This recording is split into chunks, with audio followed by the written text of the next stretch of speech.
And we are live, everyone. Welcome. Let's begin.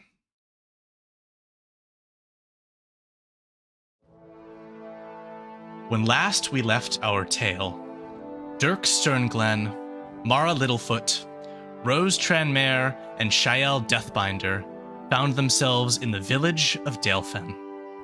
It is in this town that the origins of the Vergent Empire, the society that now dominates this land of Cadlia, were born. Our nascent adventurers arrived here as mere mercenaries, seeking to earn coin for simple efforts.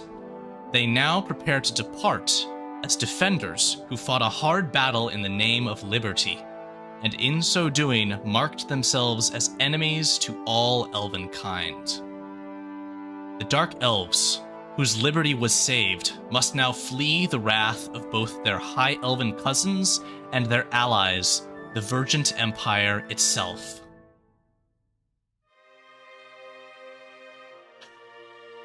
Dirk, Mara, Rose, and Shael travel with them, seeking a hidden valley far to the south, which has been prophesized as a refuge.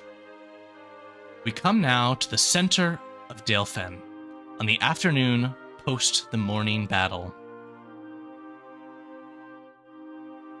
The elven caravan prepares to leave in the morning. With what remains of this day, what will you do?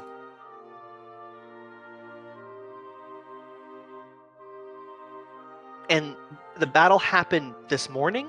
That's right. The battle began at dawn. Ugh. So we are in the early afternoon. We got a single short rest, basically. That's right. What a battle. It was so hazy. It felt so long ago. God. Dirk, you died. Yeah, did we ever find where your spleen ended up, buddy, or did the dragon actually eat it? Whatever is closer to Stamos now. Important. May or may not be in his At body. the bottom of a toilet. It may or cat. may not be. You do you, bud. You don't need a spleen when you have the power of God on your side. God in anime. I'm gonna let that one go. Did the townsfolk basically all fled, right? What exactly has the have the elves decided what route they're gonna take? I remember there being options last time. Yes. So I will answer both those questions one at a time. First and foremost, the townsfolk are returning to Dalefen. On the southern end of the town square, you can now see the carts and civilians are coming back. Slowly rolling, their wagon wheels clattering. In the quiet You're welcome, afternoon. Dirk will say as they pass by. How damaged is the town? The town is... There was a dragon flying around. Yeah, the town is wrecked in certain places. The town square is pretty unblemished, remarkably. And repairs will certainly be ongoing in your absence.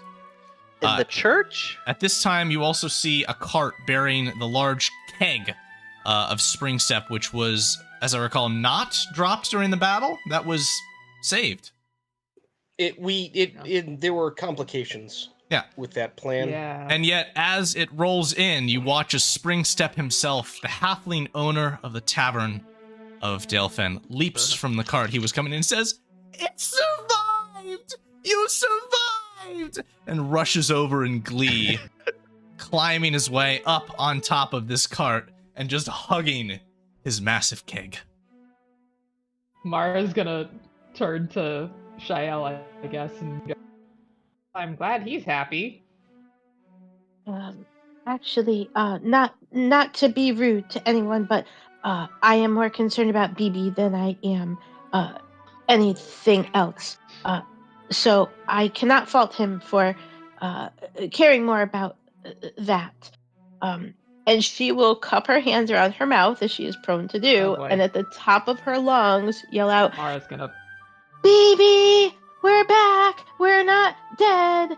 You can come out now!" For fresh context of those who may be joining us, BB is the name of a reanimated dog that Shael has taken on as her companion. Also, everyone, Go. please take note of the incredible new art for Shelley. Oh yeah, that's great. Yeah, that is her original hair color. As the dye is washing out, the green. That's her actual hair color. is So the Shelly green. Shael now? That's her real name. So she feels The wrong. truth has come out. Yeah, she felt bad deceiving everybody, but she has her reasons. I swear, she has her reasons. Yeah. But yeah, Dirk she's just doesn't- gonna She holler wants for to be- BB. Didn't we give BB to the orc at the tavern? It's not like Dirk is already a judgmental. You Now s- your name's different. You see the half-orc, whom was perhaps one of the people to take care of BB, but you also remember that the owner of the general store, whom still had the dagger in chest problem, had volunteered to kind of keep an eye on him. As after all, Gonak, the half-orc, has a gnome to keep an eye on, which takes up enough of his time. And Yeah, she just Halfling. screams for him, thinking Excuse he's gonna me? show up. thank you. How dare I? Yeah. Halflings Good thing you everywhere didn't are hear me say that. insulted. Halflings everywhere are insulted. To your Oh. No, call, nothing against orcs or anything. To your call, Shelley, you hear no response, but you can see that the train of civilians from Dalefen goes back fairly far into the farmlands, and it's entirely possible that they're just further towards the back of that train. All right, she's gonna start making her way, and she's gonna call out as she goes. She's just gonna keep calling out for him until she finds him. Okay, that will So- be your primary Yeah, operation for the moment. Okay. that's all So- she cares about. As for the question that you posed, Jake, regarding route, a simple map of the continent of Cadley has been able to be scrounged up, even though it's a bit stained and old and worn and used, along with a map of the Port Thorus where you are next to travel. You are here in Dalefen. Hi, kitty. You are traveling to here, the Valley of Rain. Now, one issue with just doing this simply is that traveling through the provinces here is quite dangerous given the fact that you are being sought, and Virgent Inquisitors are fairly keen in this area. The more southern areas down here are not as readily watched. Therefore, the plan from Dalefen, where you presently are, is to take the short trip to Port Thorus to barter passage on a vessel for yourselves and the Dark Elves to sail down to Port Anghar, which is adjacent to the home of Mara Littlefoot, and then take the less watched road to your destination. Okay, and if the boat idea doesn't work, what is the backup plan? There is no backup plan, as far as I am aware. You have some prophetic guidance that your path will take you to the waves, so that's some form of hope. For what it's worth. Dirk also submitted for help from the Church of Stamos too, because this was a whole problem with the order of the land, with Yes. the elves kind of overstepping their bounds and trying to commit genocide, essentially. Right. And Like genocide. hopefully, he would be actively trying to arrange for them to help the Church of Stamos to help our group escort or whatever. You have sent. I don't know, You have sent politically. the mails. No one has arrived yet. Okay. I'll leave it at as simple as that. Okay. Clear these off, and take us back to the town center.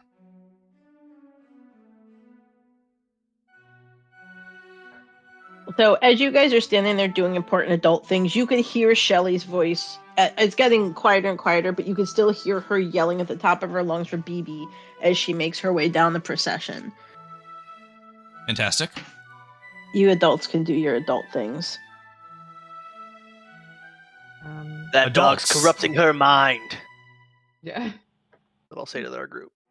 This is a time for you to make any preparations, to say any formal farewells that you wish to before tomorrow morning's bright and early departure. You will have the opportunity to see anyone who's present in the tavern as the night rolls by, but if there's any business you wanted to accomplish, any supplies you wanted to gather, now is the time to be doing that. I don't know about supplies, but Dirk would probably head to the Church of Unity to like check on things. And what was the priestess's name there? The priestess's name there is Prudence Tella. Prudence. Sweet Prudence. Go get her, Dirk. Go get her. She shot her shot. Dirk's not getting anything.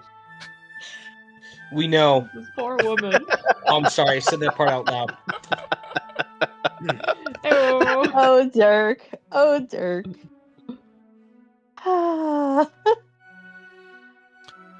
Dirk, you head to the Church of Unity.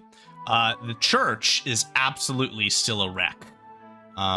Where the warehouse is as well, as that was completely imploded during the battle. Yeah, good times.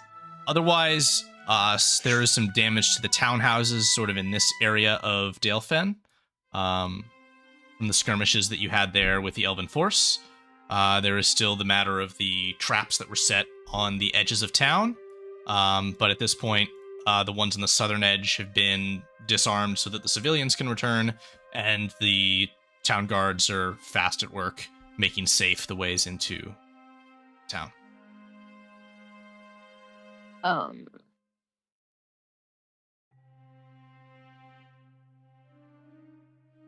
So, last call for any business to accomplish this afternoon. Other than finding BB, and also thanking whoever looked after him, when Shelly is back in the town proper, she will offer up money to whoever, the mayor, whoever it may be, because she kind of feels responsible for some of the damage done to the town. Okay. So she'll offer up some money to try and help them rebuild things. Okay, fantastic. So we return to the town square, as after a fair bit of time, Shelly will catch sight of BB, who, to your calls, rushes, tongue still half cut from woundings he took when he died, runs excitedly up towards you. You'll know when they've reunited, because you'll hear her let out an absolute scream of joy as she drops to her knees and throws her arms around his what's left of his neck, and gives him a very big hug, and it pats him and praises him for being a good boy while she was gone, she's happy. Like I said, she doesn't care about the rest of the crap going on around her. She just cared about her dog. Sam, the young owner of the general store, will step forward and say, "Oh, he's very happy to see you. You should have seen him running around in circles around the post we had him tied to. I think if we didn't have him tied up, he would run straight back into town to come find you." That's nice to hear. And I'm very happy to see him and you. And thank you for looking after him.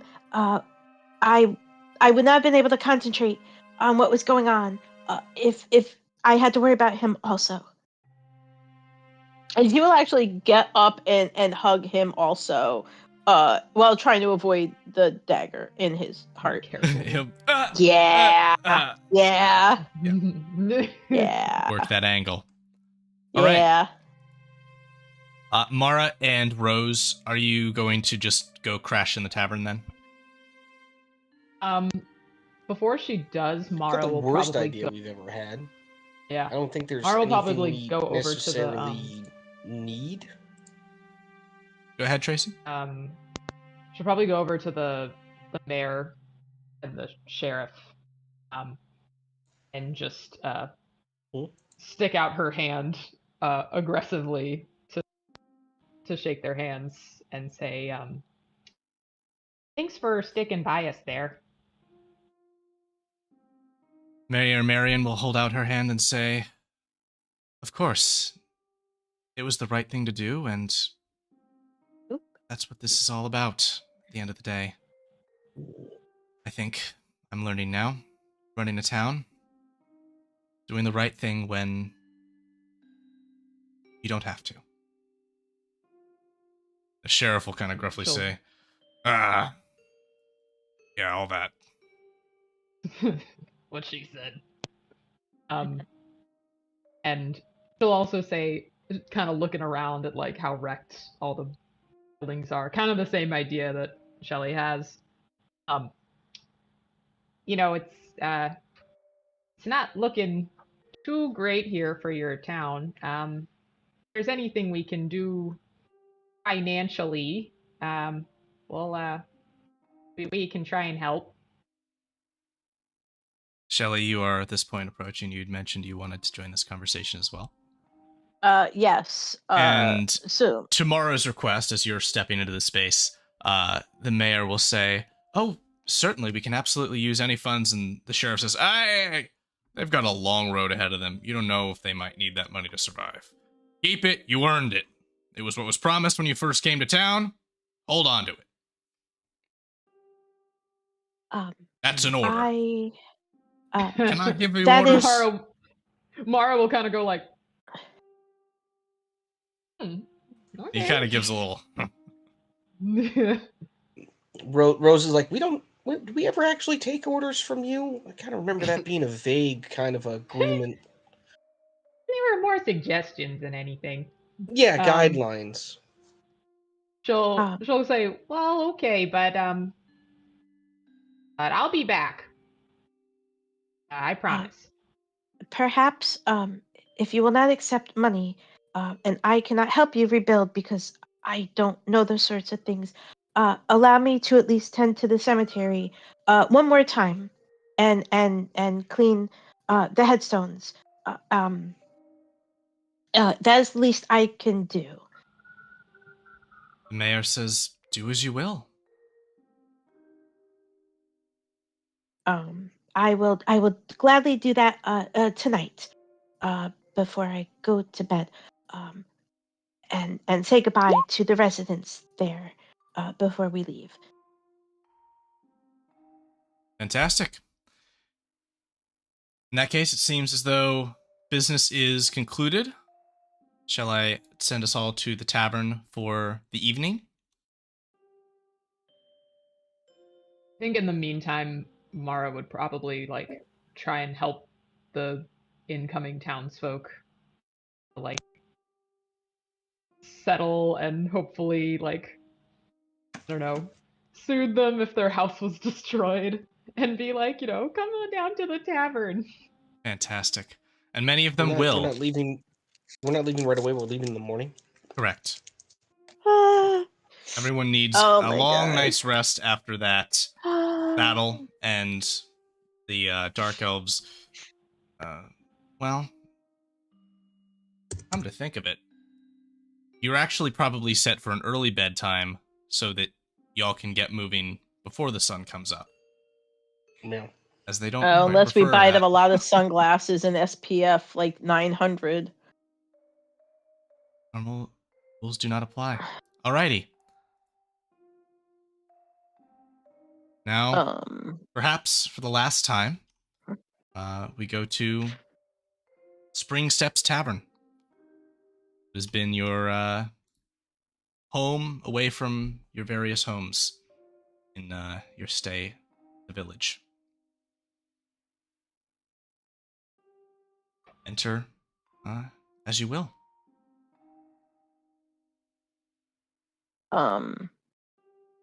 Shelly will do as she's done, and take a seat at the bar, because again, it makes her feel grown up. Even if she can't drink, it makes her feel grown up. And I lost BB's token. Hey, come back. There he is. Wait a second. Huh? For a moment, I thought that Dirk was intentionally obscuring BB. Is Dirk trying to pull a fast one? What? No, Actually, I was trying to move around with the directional pad, but I couldn't. Actually, it won't let me click on BB to move him, so BB will get there eventually, unless Dirk did something. Why is Dirk everyone did so nothing. suspicious of Dirk? I mean, Dirk brings it upon He's himself. the good guy. Yeah, he is. So yeah, Shelly, just to feel grown up, will sit at the bar and she will offer to buy the adults in the group an adult beverage. I'll just take a tea. As ever you do. At this time, the tavern also quickly fills with civilians, happy to drown their fears and anxiety with some alcohol and rest after the fear of the loss of their home. Hope and returning is certainly a theme, as the exuberant Spring Step still oversees the perfect resettling of his cask of special brew, which some of you have tried and some of you have, wisely or not. Or underage have decided not to. Since some of us are 15. They're drinking age in the Virgin Empire. Is it 18? If there Possibly. is, yeah, she will not partake. But she will take some coins out of her coin pouch and put them on the bar. I would like to purchase adult beverages for the adults who would like some, and also Dirk, I will gladly buy you your tea, as many as you would like to drink. Lally, the bartender, will say, "Oh, no worries about all that. You just saved the town. Everything's in the house." Hey. We Hoorah! Shelly actually looks so dejected again as she puts her money away. She's she'll figure out a way to spend it somehow. But she'll put it back. I think Mara will sort of give Lolly as the bartender. Will sort of be like just money. Take it. She goes. Just for now. At this point, a figure enters the tavern with eyes set on Dirk Sternglen. This is Mother Prudence Tella, the priestess of Aniva and head of the church in Dalefen. She saved Dirk's life at the end of the battle. He had fallen into the gates of death and used one of the old musty scrolls within the basement of the church to restore life to him. As she approaches, Dirk, what comes over you? Dirk is... he would have noticed her come in, but he's just looking at his cup. Drinking his tea. As she approaches, staring ahead. Sam kind of shifts, creating some space, and she'll come up beside you, Dirk, Mara's and say... Go ahead. Mara's gonna shift over too. Ah! Just say... She's like... Just say... Dirk, I seem to remember you promised me something? A drink? Yes, of course. Let me get another tea! Just say, coming right up! Well, have a seat. Yes, I've been, Serve a tea. meaning to say,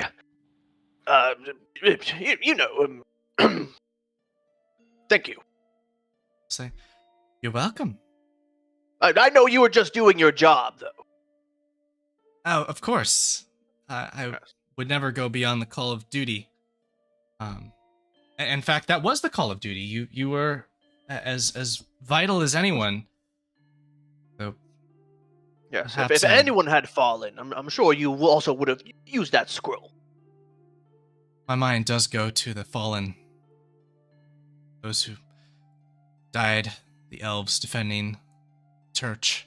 Never did I think Yes. dark elves would defend Do the we Church of the Pantheon. have any numbers for how many praying dark elves were slain? I don't believe any of those who were praying were killed. Maybe 5.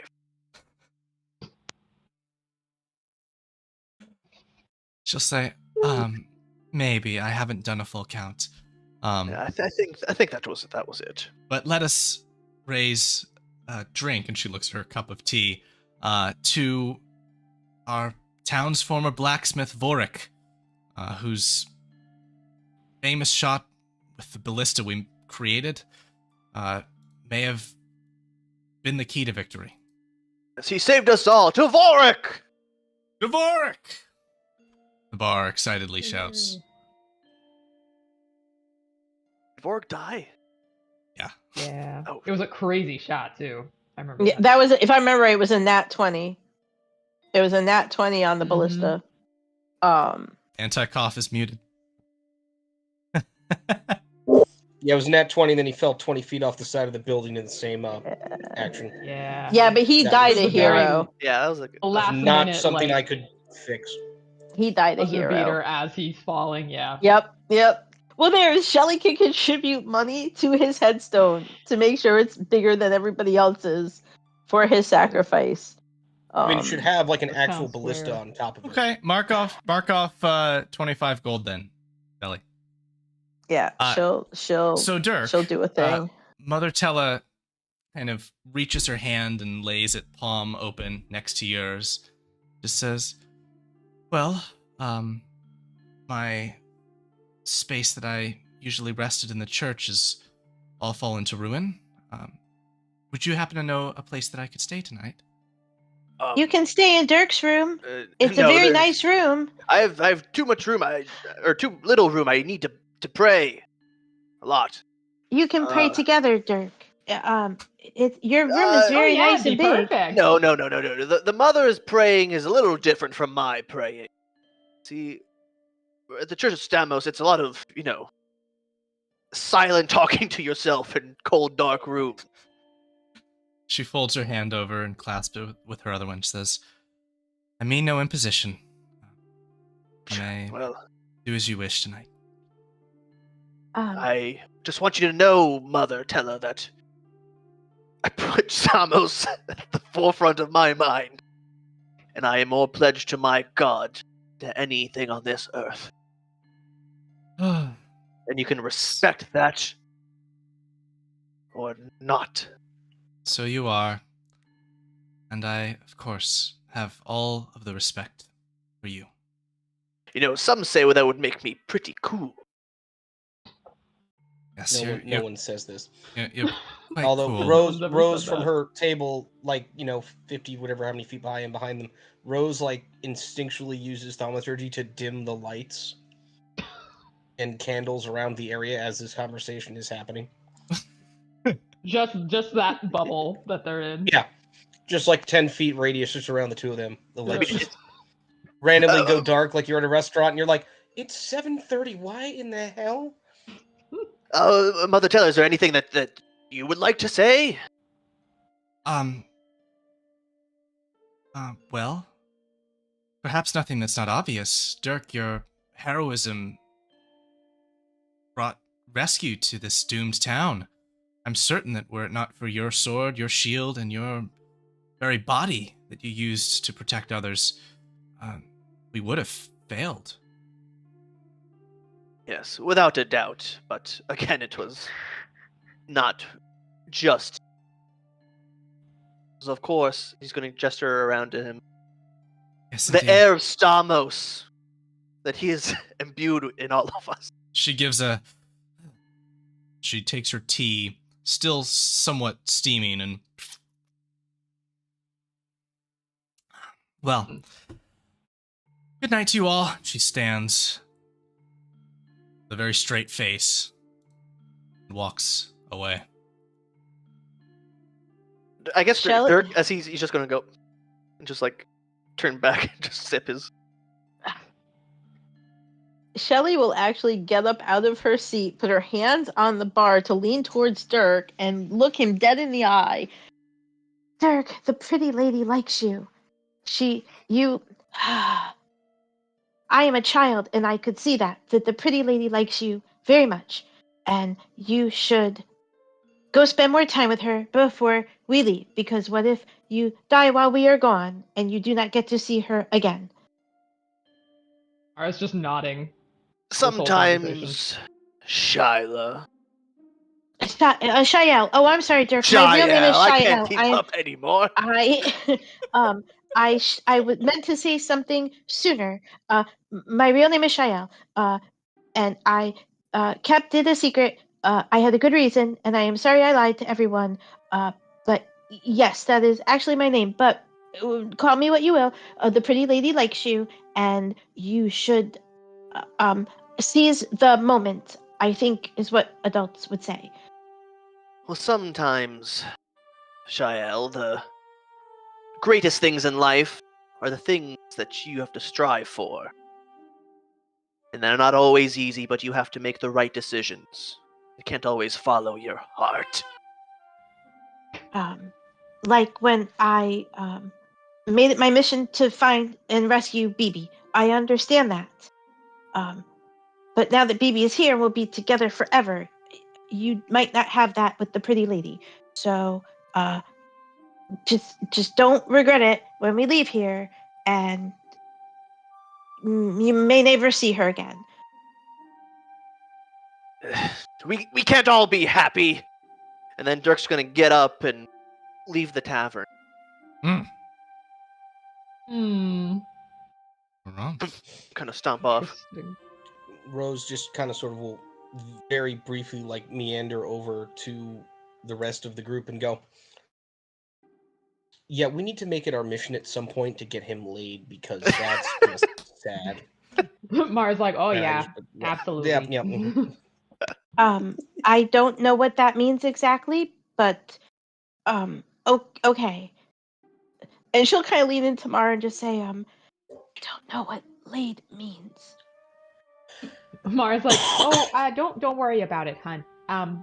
Dirk needs a girlfriend, is what we're saying. No, he doesn't. Yes, I agree. He does need a girlfriend. And Shelly looks quite proud of herself that she's like, having adult thoughts and an adult conversation in a tavern of all places. Yeah, and you should be proud of that you're having relative adult-minded thoughts, more so than Dirk just did. Yeah, do not let the 15-year-old be more mature than you, Dirk. Don't. It's bad. Don't let it happen. Passing by Dirk comes a chattering pair as he storms out of the tavern. You can see Jonathan, the historian and the custodian of the Museum of Dalefen, as well as Dave Jr., Mara's son. As they enter this space, you can hear Jonathan telling the tale of how it rose before us. Its 5 heads staring down upon our small, it felt, raft, and then it dived with great speed and fury. But we stood strong, a mistake that we did not know until then. And you can hear Dave saying, mistake, mistake, mistake, mistake. Keep going. As you can tell that Dave is clearly practicing some form of vocal retelling of Jonathan's tale of being present for an epic battle. They make their way into the tavern, but then Dave stops and says, "Oh, hold on, I need to have a word with my mom." I think Makes his way. The second she sees Dave Jr., she like shoots up out of her chair and is like, "Junior!" and it's gonna like run over and like hug him and like kiss him all over his face like a mom and be like, "Oh, I'm so glad you're safe, honey." Says, "Oh, I'm fine, Mom. Thanks for being concerned. Well, how'd the fight go? I'm glad to see you're okay." Yeah, she'll go. It. I mean, we survived, and the town's still here. But it's gonna cause a few more problems, so we're gonna be heading out early in the morning. Oh, okay. Well, I'll be heading out early in the morning too. I have a mission to return to. I want to thank you for being such a good mom and really helping lift my spirits here. I was really just not sure I could do it, make the music that I want to, but I know I can, and I will. She's like, "That's right, honey," and she'll kiss him on his forehead. Oh, She's like, "You keep at it, okay?" and you keep at it too. I know you're looking for Dad, and I know you're gonna find him, and I know you're gonna be okay through it all too. And here, he pulls out a small kind of piece of paper that has some very roughly inked music notations on it. It says, I don't know if you'll even be able to read this, but this is the beginning of something I'm working on. I want you to hold on to it so that you can bring it back to me when you next get through home or and I'm there or Virgin City where I'm learning, and then I'll finish the song that I'm writing about Mom's great adventure. She's gonna tear up and be like, "Oh, honey." Huh? At the mention of Virgin City, Shael will walk over and thrust out her hand towards Dave. Mara's son, Dave. It is very nice to meet you. I am a friend of your mother's, and she is the bravest lady, other than my own mother. She is the bravest lady I have ever met, and you should be very proud of her. And it is very nice to meet you. If you are in Virgin City and you run into any trouble or need a place to stay, please, it's okay if you want to look up my grandfather and tell him that you know me and he can offer you a place to stay in the city. Deathbinder is my last name. He just keeps nodding and then waits about 5 seconds and says, "Yes, okay, I will." And then he turns slowly and walks back towards his little spot in the corner. Would he know the Deathbinder name if he's been in the Virgin City for a while? He didn't seem to be inspired by its quoting.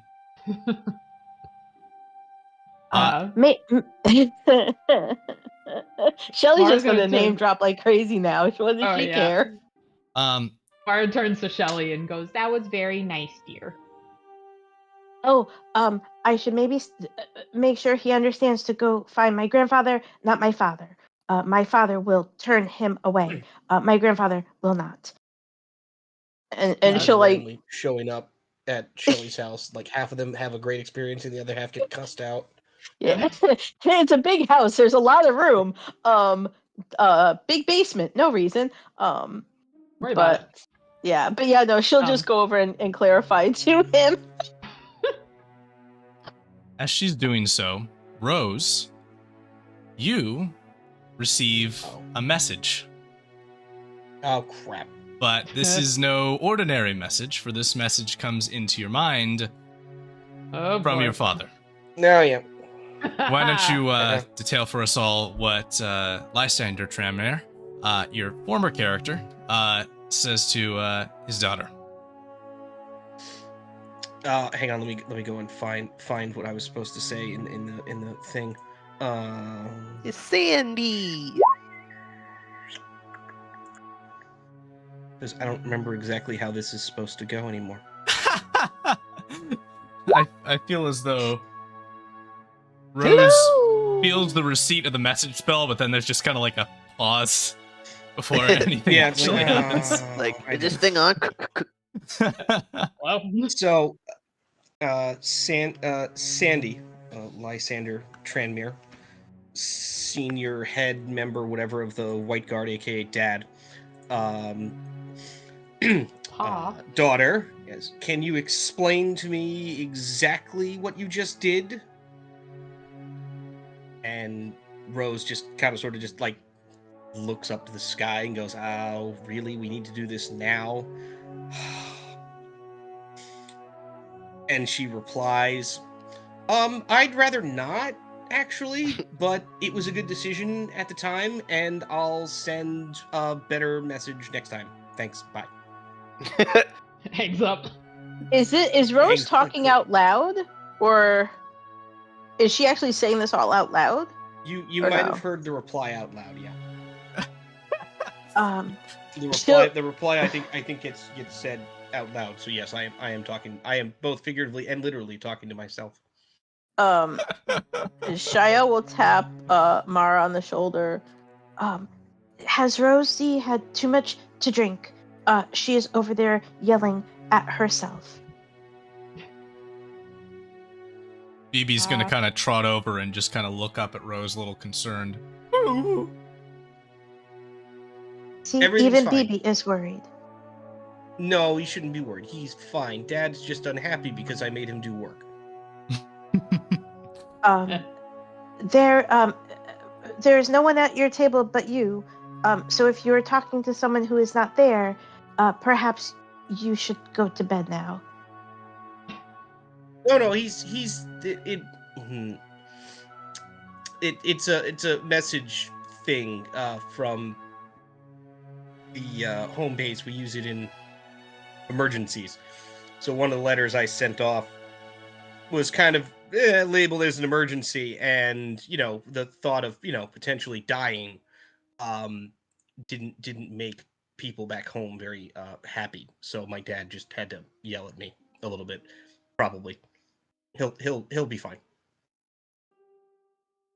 Mara, is there someone sitting there at Rosie's table that I cannot see?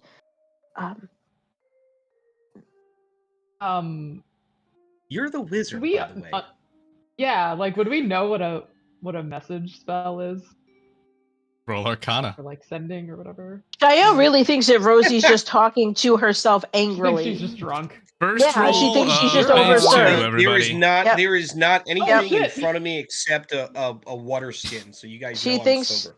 No, she thinks Rosie's overserved. You don't know of a spell called sending or message, but you do know of magical ability to communicate across great distance that exists. Yeah, okay. I think she'll go like I think she's fine, dear. I'm pretty sure it's something magic related. I feel like my Lester and Lucas used to hold stunts like this all the time. Act like they were crazy. They're really just talking to each other from down the hall. Oh, okay. I misunderstood, I think.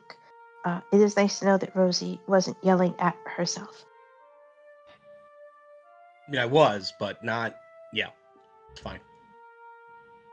The doors open to the tavern once again, and an older-looking man with a big gray beard and a red traveling robe steps in, looks around for a moment, and then, in an instant, spies Shael and says, "Oh, little one!" And, leaning on his walking stick a bit, steps over to reach out his arms for a hug. Everyone should probably plug their ears. At seeing this person walk in, Shael lets out an absolute screech of surprise and just absolute happiness. Grampy! You made it here! Oh, it's so good to see you! She just throws herself into his arms and gives him as much of a hug as someone with 8 strength could do. She throws herself into his arms and just squeezes him tight. Everyone, this is this is my grandfather, and I could tell you his real name now that you know my real name. Sorry, Grampy, they know who I am. That's all right. Everyone, this is my grandfather, Benevolence, Deathbinder. And then she like just starts dragging him along as she goes over and this is Mara and there's Rosie and Dirk. Where are you, Dirk? I don't know where you went, Dirk. Dirk is here somewhere. Dirk's not went here off in a anymore. huff. And Dirk, maybe Dirk went to flirt with the pretty lady. I'm not really sure. And she'll just drag him around and introduce him to everybody here who she actually knows their name. Yes, well, that's lovely. Well, yes, hello. Springstep and- interjects himself. Why, hello there, fine sir. You look like an awfully well-to-do man. And he reaches his hand out. Oh, yes, hello there. Says, would you care to try Springstep's special brew? And Benevolence says, well, I would be happy to. How much would it run me? He says, oh, that's going to be a special deal for you, good sir. That's going to be 1 gold piece. It's a magical thing, and it's just survived a great battle. So I'm giving you that special deal. Normally 1 gold. No. Okay. You're also Well, cracking Shelly bit doesn't thirsty. know any better. So she wouldn't think anything about it. Oh shoot. But she will say, don't worry. I have not had any. It is an adult beverage. I have not tried any, but Mara has, and I believe she said she couldn't feel her feet when she was done. Says, all right, I'll have to try it then. And he flips a gold coin out of his pocket and hands it to the little halfling, who says, oh, that's right, come I on! knew I should have dumped that thing off the side of that castle. And Benevolence will follow him along. BB, come meet Grampy. You and he will get along very well. And Grampy, this is BB. And I can't remember if when she wrote to him she talked about BB at all. I think she did. But this is BB. He is my best friend in the world. And he I did not do this to him. He was like this when I found him. And I punished the person who did this to him because they had no right to do so. Oh, I'm almost disappointed. I thought you'd come along enough to... Oh, well. Good work caretaking, at least. Sure, you're excellent at that. I am happy to And he ruffles tend your to hair. the cemetery. Yes, I've been tending to the cemetery. And I've been trying to do everything you've taught me. I haven't gotten into any trouble at all. And she looks away from him like, shit, that was a lie. But Mara's gonna look at her when she hears that, like, oh, you haven't. As you're saying this, Springstep is coming over. All right, ready to go. And Benevolence turns in Springstep's direction, but then stops and turns his head a bit further to look directly towards the general store owner. Towards the man with a cloth draped over his chest, Sam Larvin. And he walks right past Springstep. Oh, but you wanted this. And he says, what is that? And Sam says, I can show you. It's a bit garish, if you don't mind, sir. And he says, show me. He lifts the cloth off. And there is the skull-pommeled dagger still planted into Sam Larvin's chest, not removed for fear of killing him. After all, it is embedded within his heart, and yet still he walks. Kelly's gonna point at that and go, I didn't do that either, Grampy. I promise. He just puts I did a not finger do up that to either. you, towards your lips, and he places his hand on its hilt. Says, trust me, to the young man.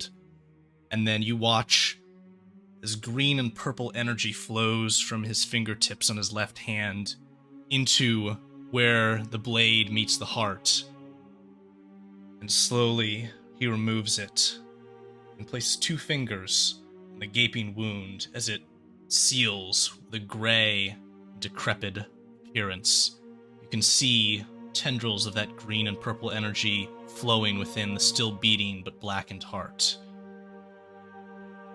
Benevolence holds the dagger up, looking at it. He folds it away into the sleeve of his cloak, says, and pats the young man on the shoulder and says, "You should be fine now." He turns to you, Shael, says, "Where did he come upon that? Oh, well. Is that what you mentioned in your letter?" Yes.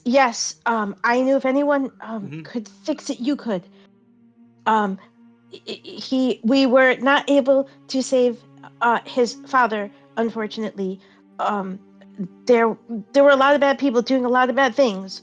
And I think we punished them all. But when we found him, unfortunately, he already had the dagger in his chest. Not far from here. But it was a Little Shy. Little it- Shy, I need you to listen to what I'm about to say very intently. Things like this dagger, I will take care of. And the other things which you wrote to me about encountering the depths of wherever you crawled. Those kinds of things. Those dark things. It is like you do, but it is not for you. Stay far away from it. Chase dragons. Chase goblins. Ghosts. Those things. You are to stay away from them. Do you hear me?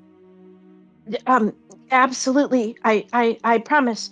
Well, I will try my best. I will not promise. But I will try my best. At this point, Dirk's gonna kick the bar doors in. Step back into the tavern. At which point, as Dirk is making his grand entrance, Grampy's serious expression completely washes away into a heartfelt smile and says, "I know you will," as he gives you a hug, Shael. Speaking of ghosts, actually, if you will be returning back home soon, I made a promise to a ghost, to return an item to his wife, in our city. But I will tell you about that later. Yes, tell me about it. So he kind of guides you away. Springstep still standing flabbergasted with a drink in his hand. Dirk, what is it you were doing upon your entrance? He's just making like a... Something feels off. Oh boy. Oh boy. He sensed a disturbance, I see. Yes. I was on my way back to the Church of Unity and I saw a strange green light from here. He's going to talk to Mara at this point. Oh, Dirk is so outclassed. Don't do it, Dirk. Don't start a fight. You are so outclassed. Mara's gonna be like, "Oh, what were you about to do over at the church, Dirk? Or was it to go apologize? No. To Mother Tella? Pray. But something, just feel some negative energy coming from the tavern. Rose is going to do a very quick medicine check on our tavern friend because, he's supposed to have, a hole in the middle of his chest still. Yeah, is it like sealed or is his heart just like... Roll me medicine. And Dirk, that sense you got, it wasn't just a sight, it was something as afoot. You can sense it's coming from the direction of Shael's table. And that mysterious new man. Okay. Yeah, you and there's something about the boy Sam Larvin as well. There's something just happened here. And Dirk's gonna look at the shopkeeper who now has the dagger out of his heart. He's gonna look over, I guess he feels like the presence of greatness. grandfather. Yeah. And Springstep's just gonna flabbergasted to being ignored for almost Yeah, he just ignores him. 5 minutes, and he Should just be sits a down natural with state of occurrence for him at this point. with the booze that Grampy paid for, and he just goes drinks it. Mara's a little bit satisfied that he's so shocked that people are ignoring him. As Dirk is striding over towards the Deathbinder table, Rose, your medicine check on Sam, I will clarify these details for you. There is still a wound in his chest. His heart is still exposed, and you can see that it is blackened, and that there is still necromantic, you might guess, energies flowing within it. It doesn't look like a healthy, normal heart, but he still seems to be walking and talking, so... Is he chipper? He seems a little bit flabbergasted, but yeah, chipper enough. Rose is just like, look, it's like, I still can't fix that, but I would find someone who can, because does Rose think that it's going to get worse? Because obviously, I mean, we were already in a situation where it could not have gotten worse. This is frankly uncharted territory. You have not seen an example of raw necromantic energy, which you can sense coming from him. That's not just a deduction. You've never heard of an example of raw necromantic energy being able to keep someone alive. Sure, it's involved in a resurrection or revivification process, but usually that's make the heart work again. That heart's doing something weird. But it's working. Okay. I've always had concerns, but it's more of like a this isn't supposed to happen kind of concerns. And this is no longer, I mean, it's never been my area of expertise, the actual medicine part. But... Rosie, he's fine now. Grampy fixed it. Only Grampy could have fixed it. He's fine now. Well, he was fine before, technically, and yeah. As those, as that exchange is occurring, Dirk is walking through the line of conversation to say nothing. He's just going to stand over Shael's shoulder. Oh no. Oh, Dirk, there you are. I'm glad you came back. I would like you to meet Grampy, my grandfather, Benevolence Deathbinder. Grampy, this is Dirk.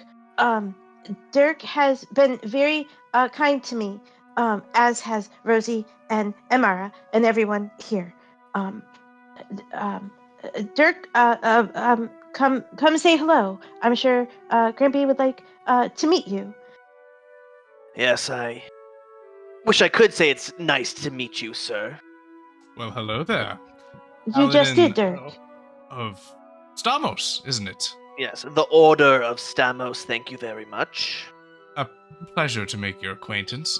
Have you been looking after my granddaughter?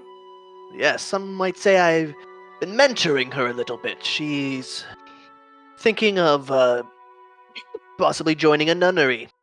We'll talk about it, Shael, don't worry. Well, thank you Dirk, for those words have keeping... never... no, Dirk, I've never said those things. Thank you for keeping 2 eyes on her while I could not spare them. She is the most dear thing to me. Yes. Hopefully she does not get poisoned by forefathers. We killed the dragon that could have poisoned us, Dirk. Remember, we killed the dragon that tried to poison Talking us. of poisoning of the soul, Shael. You watch as the older man pulls out a small metal insignia or badge. As he reaches for something, Dirk reaches for his warhammer. And he calmly lays down on the table what is a identification card, which you can glance over and see permission for proper use of magic.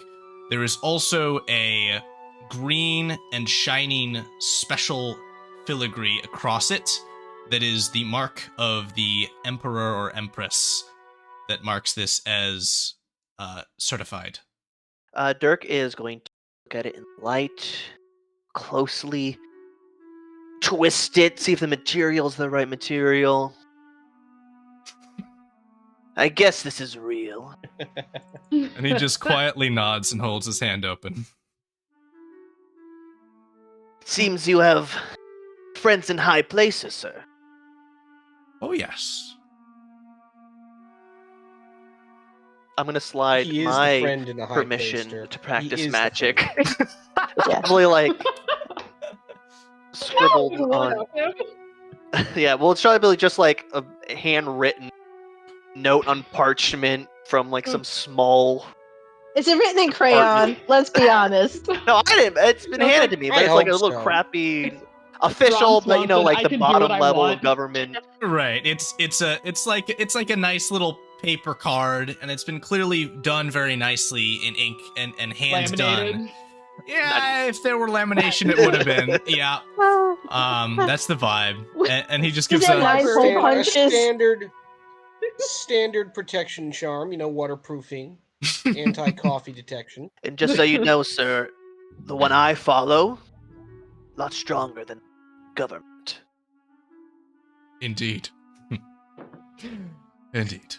Dirk is a You have youth pastor. answers for you in the life beyond. Unless you Oh, made some other man. promises, I don't. And he just continues to nod and says, "Ah, yes, the life beyond." Yes, Oh boy. the Oh. life beyond, everlasting. And he I- makes eye contact with you, Shaila, and says, "What a charmer." Dirk means well. His heart is in the right place. I will say that much. He does mean well, but I can promise I will never join a nunnery. I wouldn't even know where to find one. Oh, we can find you one. Uh, Great You're great thinking about it, places. right? But yes, Dirk has been very kind, as I said, as has everybody else here. But Dirk, I can also promise that you will never meet a more noble person than Grampy. Yes, benevolence. Yes, name? that is his name. Yes. Irony is not lost upon me. Alrighty. Rose, before she has an aneurysm for the third time in this conversation, is going to interject to Senor Benevolence. Speaking of, hearts, and gesture over to our shopkeep friend. Do you know someone who can reverse that? Because that's above my capability. It's above most people's capabilities. And I don't know anyone on this continent who can cast Greater Restoration, I'm assuming, for 6 months straight. He'll say, "Oh, worry yourself not. He'll be fine. A simple healing spell should close the wound. And if he wishes to seek some kind of atonement, he may visit one of the temples or churches of the Pantheon Unity." Dirk's gonna give up. Hmm. At that We point, he can will go stand see and your say, girlfriend. Jael, I'm so glad you are okay. I'm happy to have been able to check on you, but as you know, I'm a busy man. You are the busiest man I know. But before you go, Grampy, and she'll again look down at the floor. When Papa found out I left, was he mad at you and at Mama and at me? I don't want him to be angry that I'm gone. Don't worry, your father and I had a discussion. It's all worked out. Oh boy. Thank you, Grampy, very much. And we're leaving here soon. I promised the Dark Elves that I would help them. Oh, I chose sides. By the way, Mama might not be happy. I don't know. I chose sides. The Dark Elves Shael, are. he says, I trust you. And he smiles and he wiggles his fingers, and as he does, burst of arcane energy washes across him, and as it fades, he is gone. Wasn't he wonderful? That's Grampy. Wasn't he wonderful? I knew he could fix things. He's and all he right. did. That disappearing thing a lot. Could that? Grampy is in very high demand by a lot of very important people. He does not get to stay in one place for too long. And she'll look over at the shopkeeper. The fact that he took time out of his very busy schedule to come here just goes to show what a great man he is. And As you're saying this, a guard steps in from the front door and says, excuse me, is there an old man in here? Dirk will Not anymore. slowly raise his hand. Yeah, he rode into town on a horse from the west gate. The horse is still here. Does anyone care to claim it, or shall I just send it back to the public stables? I'll take a horse. Do we bring it with us? Wait, I'm confused. Is this? Wait, I'm middle-aged. I'm a horse? middle-aged man. I'm not old. I'm Big going gray to beard. assume Okay. not me. yes, that would have been my Grampy. He couldn't take the horse with him, I suppose. But I'm sure he would want it donated. Are we gonna need a horse for travel? Will that give help? me Do you moment. want a horse? There's a horse up for grabs right now. Would Shelley know? It's in theory, it's Shelley's horse. It's Shelley's family's horse. Unless I'm guessing we have, it's a rental. agreement It's a with, rental, I'm Enterprise guessing. that we fucked up. I'm guessing And it. we Yeah. need to drop the horse back off. Is Dirk gonna have a horse now? I guess I'll take the horse. Okay. Well, Shelley will go outside and take a look at this. Well, wait, hold on. You can ride Shelley it will sometime, stop Mara. and hold up a finger and say, Dirk, if it was a horse Grampy was riding, it might look like BB. Give me a moment. I will go check. I do not want you to faint. And Oh. she'll I follow will the not be guard fainting. out. She'll follow the guard out to go look at this horse to make sure it's alive and in one piece. With a quick check, you can see that this is a living horse. Damn it. And it has the look of, you don't know your family of having horses, so it's probably a rental horse. It was a rental. Yeah. Yeah. Grampy travels in style, though. You know it's the most balled out horse you've ever seen. Like, Well, thanks, Grampy. You got all the extra saddlebags. Dirk's gonna toss over like yeah. his He sprung halberd for the called? extended warranty. Yep. little stripe of blue now. Nice. Yep. All right. Blue Once she silver. confirms that it is not a Got dead like a fin on the horse, back. it's got a spoiler. Yeah. Oh, he tricked out the stereo. Does the system. horse like me? Oh The my horse God. does Drawn seem on to the like side of you. it. In fact, it gives a woof, woof, woof, as you first approach it and greet it. But nonetheless, It's a hoopty. would I'm like gonna to bless it, Oh yeah. of course. You're absolutely I going mean- to bless it. So I would like to bring our evening at Spring Steps Tavern to conclusion. Now, I believe Shael wanted to head to the graveyard outside of the church to work on some things, to clean the gravestones. She contributed to payment for a very nice one for the dwarf Vorik. Mara and Rose, do you have anything you wish to do, or are you just headed to bed? Bed. She would invite you guys to come with her to the sounds cemetery. Dirk. Is Bed Dirk sounds going to fine. bed, or is Dirk walking out of the tavern again? Dirk better be Dirk going to bed. is taking his horse, I guess putting it to stable if the tavern has that sort of facilities. And before he heads into the tavern, hand on the door, he's just gonna look over at the Church of Unity, head inside the tavern. Oh no! Oh, Dirk. Oh, Dirk. Oh my goodness!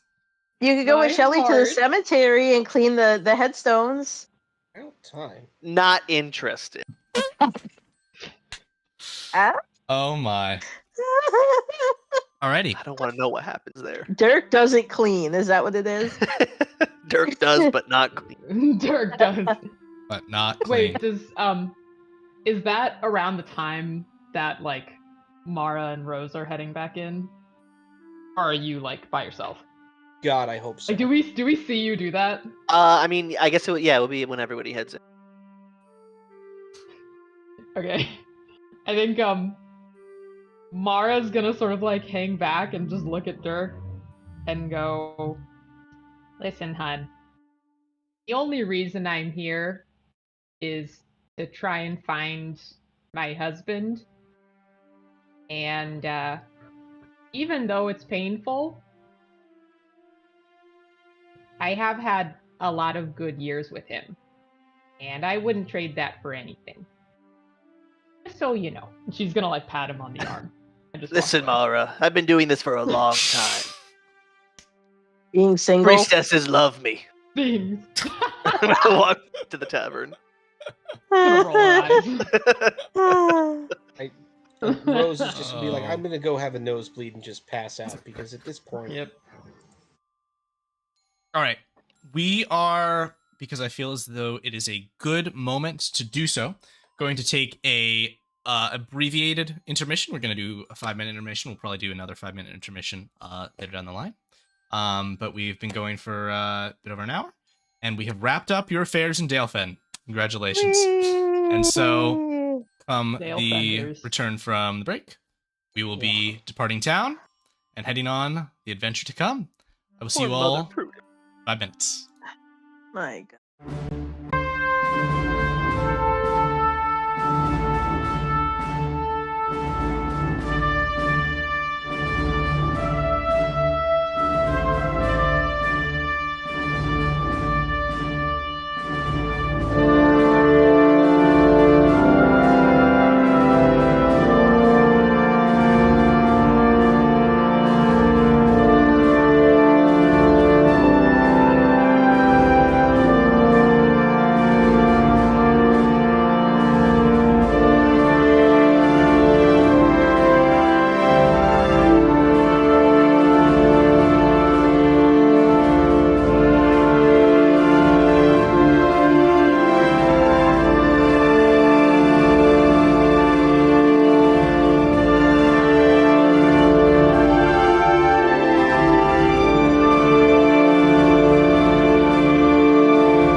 And we are back. Let's continue. The morning has come. You've all had your respective rests. The time has come for you to prepare to leave the town of Dalefen.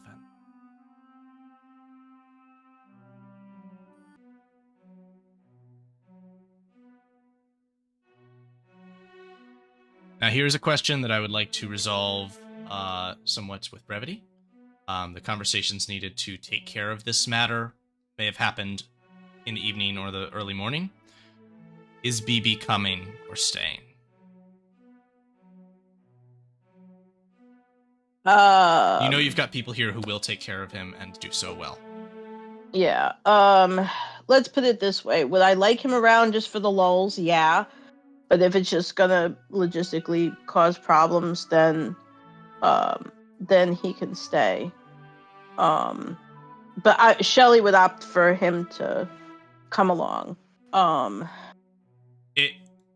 It's I think a fairly treacherous journey, especially considering the water part, the going on a boat part. Yeah. All right. Tell you what. Then before they depart, Shael will take BB to see the shop owner, Sam, the one that had the dagger in his chest before. And she will say to him, I believe that while I am not here to do it, and Grampy, I don't think we'll be back anytime soon, I think it would be best if BB were here with you to watch over you until someone better suited can help you. So if you wouldn't mind, I would like BB to stay here with you, just to watch over you and just to make sure that you're okay. He'll respond with I'll make sure he keeps an eye on me. So as this moment comes, when you step out of the tavern, BB jogs around to the front of you, Shael, gives a big lick up your cheek, and then dashes off towards the general store. And then sits Be good. properly next to his present caretaker. We never actually did fix the fact that his tongue didn't work right, did we? No. None of us could have fixed that. None of us are Chihuahua capable. with no teeth. Yeah. So, We are not capable. you all then can travel over here to where the Dark Elves are gathering to prepare to depart towards, hopefully, a new refuge. The leader of the Dark Elves, a man named Nizuthen Basalon, stands Dark Elven Elder, holds a simple rod, staff high, and says, "My people," Dark Elves who are layered behind what you can see here, as well as several in 2 carts that are prepared to go. We now depart. A long journey may be ahead of us, but we will make it. Over land, over water, and over mountains. Salani, my daughter, and he gestures up towards the spider, dark elven woman, has foreseen our path to bring us safely to a new home. We now follow this path. You also can see a discussion happening a bit further down the line between several of the dark elves. Looks like the woman who is kind of in charge of healing for them, as well as the old drunk kind of kooky bard guy, with the mayor. And standing next to them is the High Elven ambassador, whom had spoken to you and stated that she would surrender if her forces lost the battle. She seems to have done so, and is in tow with the Dark Elven caravan at this time. You also notice the mighty Axebeak creature, which was ridden by the leader of the genocidal High Elves, is strapped to a cart set to pull at the front of the caravan, and looking around with wide eyes. At this point, the younger brother of the Dark Elven family leans to his father and says, "Father, what was Solani going to conceal herself on the road? Surely she will be problematic." And Solani overhearing this says, "Oh, don't worry, brother. Here, watch this. Dad's been teaching me a few tricks." And she holds her hands up and magic swirls around her form, and you watch as it shifts into that of a donkey pulling a wagon full of hay. Oh, god damn, that's adorable. That's really cute. God damn it. Stop it. And the donkey just Do you kind of speak in this form? He says, "Ee-ah, ee-ah." Dear Lord.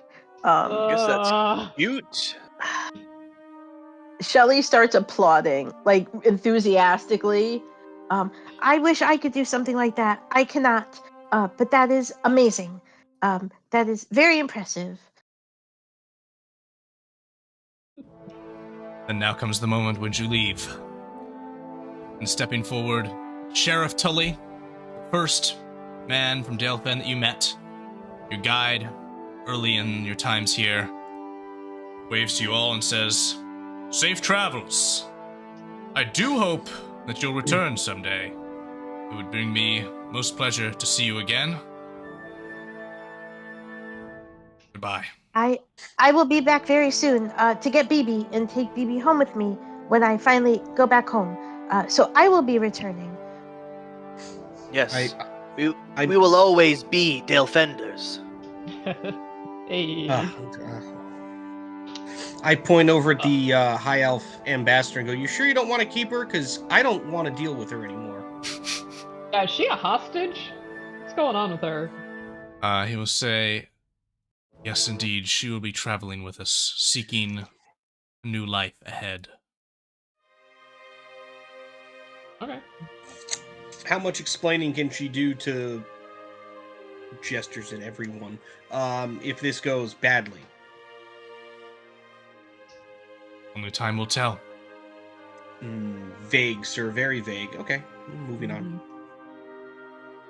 And so here you find yourselves on the road, marching with the Dark Elven caravan as it travels northwest towards the main road, due west towards Port Thorus, the very port that several of you arrived at, beginning of your journeys on this continent of Cadlia. Dirk will want to ride in the front. Fantastic. On his pimped out ride. On this pimped out Yeah. ride. You all are down Caravan here behind. at Be the like, back of the cart presently. You may move yourselves to the position which you wish to be in a standard riding order. Shelly will go hang Should out be able with to move the Spider horse as well. Girl. Got it. Shelly likes Spider Girl. And as they're leaving, Shelly will cup her hands around her mouth at the top of her lungs, yell, "Bye, BB. I'll be back soon." Alrighty. Let's see. Spider/Donkey Girl. Hope she stays like that. She's cuter that way. That's very cute. And Rose, are you staying caboose or are you filing in somewhere? Rose is going to hang out near the donkey and make sure nothing bad happens to our disguised friend. Uh-oh. Fantastic. Tracy is resolving a connection issue. Mara brought herself up to alignment with. Looks like you're still having some crackling going on, so I'll give you a second there to resolve that. We will continue moving forward. You take care of this at the camp.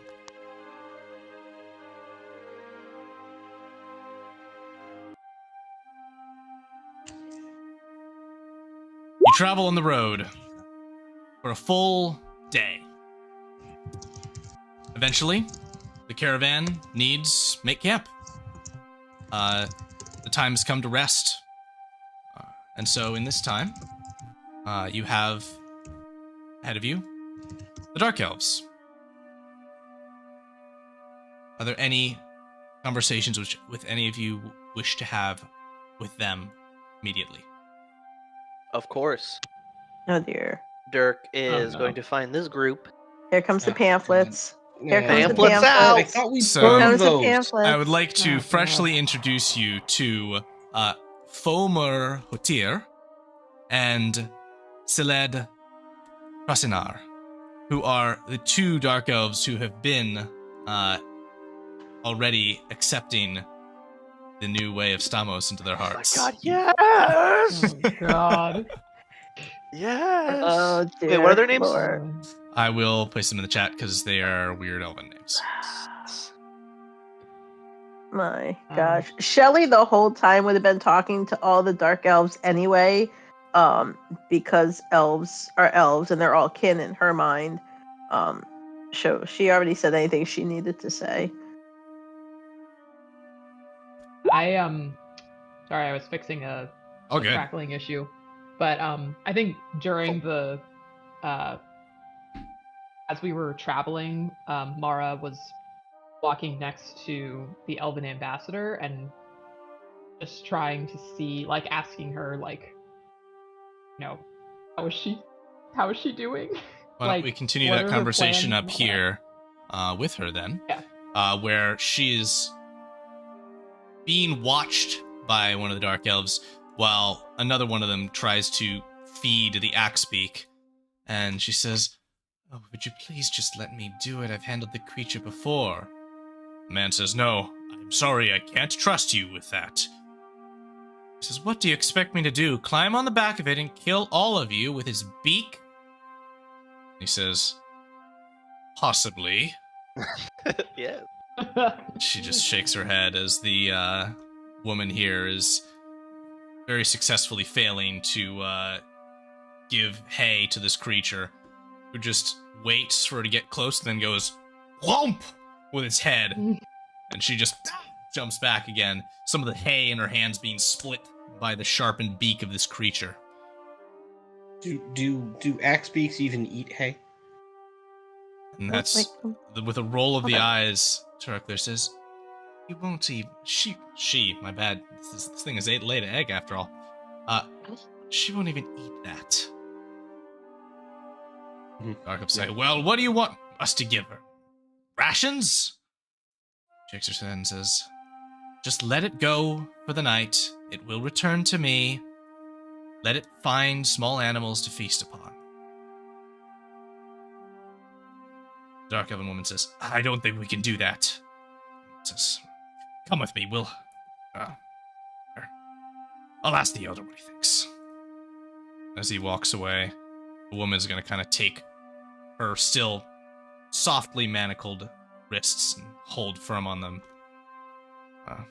Turkler will turn her head towards you, Mara, and say, "Well, is there anything more you wanted to discuss?"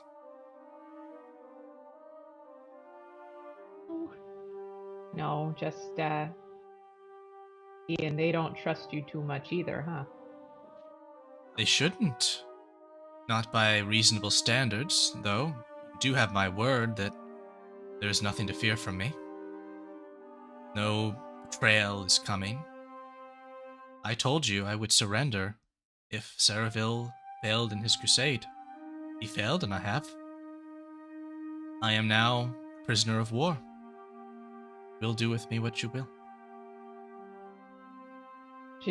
When she says that, like, there's no betrayals or anything, Mara says, I know, hun. I believe you. She says, you'd be the first. I have a feeling I may have some, or some of them still have a bit of grief with me too, but we'll be okay. She'll pat her on the arm. Indeed. Dirk. Yes. Would you like to speak to your followers? I would. Actually, Dirk is going to unclip his battle hammer from his chest and say, Pomir Hotir, Sile Trasinar, because of your valor in the Battle of Dalefen, I deem you pages in the Order of Stamos. And he's gonna give him little knocks on the head. And they both respectfully kneel, and kind of their heads bob a little bit as they get dunked. And the woman, Seled, will look up towards you and say, I accept this noble duty that I will fulfill as long as my life might do so. The man looks up and says, I am committed to learning what makes such a man as you so devout in following this god. Our goddess has abandoned us. We need new divine leadership. Yes, and and I none will is more discover powerful. that Stamos is that one. Of course, for none is more powerful than Stamos. Indeed. In any kind And I'll turn to everyone else. Anyone else wishing to follow a very powerful god? Here, we have panfits available. And I'll give them to Fomer and Seled to start.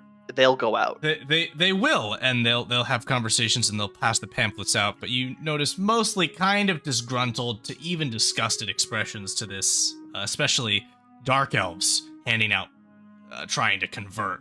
They're like, oh, how could you do this? It's alright, pages. Not all of those understand our ways. And the truest of lives we can live. Indeed. So, Rose, did I see you moving over with interest of having an interaction? Rose is just sort of making the rounds and just sort of to a couple of the disgruntled people just, mentions. I forget which we actually morphed my pantheon to like Venus, I think. It's like Venus and Stamos got like a divorce, so I'm not really, it's fine, don't worry about it. And as Mara in particular walks away from the ambassador lady, as I'm kind of sort of just like not running, like, just walking laps around the, camp because reasons.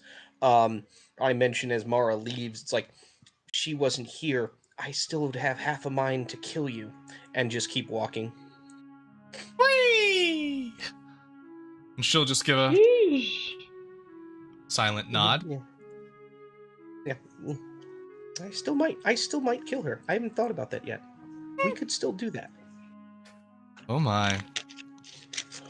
Then lastly, I wish to come to Shael briefly as Nizuthen kneels next to you, places his hand on your shoulder and says, Young one, I am sorry that the life ahead of you will be forever apart of your people. The mark of blood will never fade. Well, that's okay. I'm not worried about that sort of thing. I made a decision, and it was a good decision, and I do not regret it. And so I am okay with some of my own kin maybe not liking me anymore. I'm okay with that. He will nod and say, Allow me to accept personal responsibility for all of this, the future that you have been robbed of. If ever you need counsel or aid, know that you may come to me. You are very kind. Thank you. And but I promise it will be okay. If anything, Mama can make it right again. With the high elves. If when I get back home and I can tell her about everything that happened, she can make it right again. So I am not worried. I hope that she can. Yes. Or Mama is very famous. She can make it right. I wish better for you than has befallen you.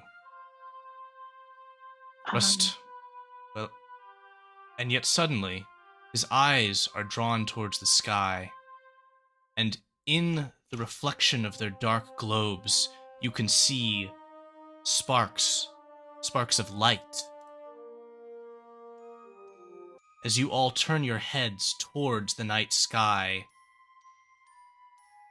sparkles seem to cover it, pinpoints of bright white light that are slowly getting brighter and brighter in the night sky above you. Before you begin to watch as one by one, they break from above and fall down, touching the ground. Some very far, but some as close as the horizon.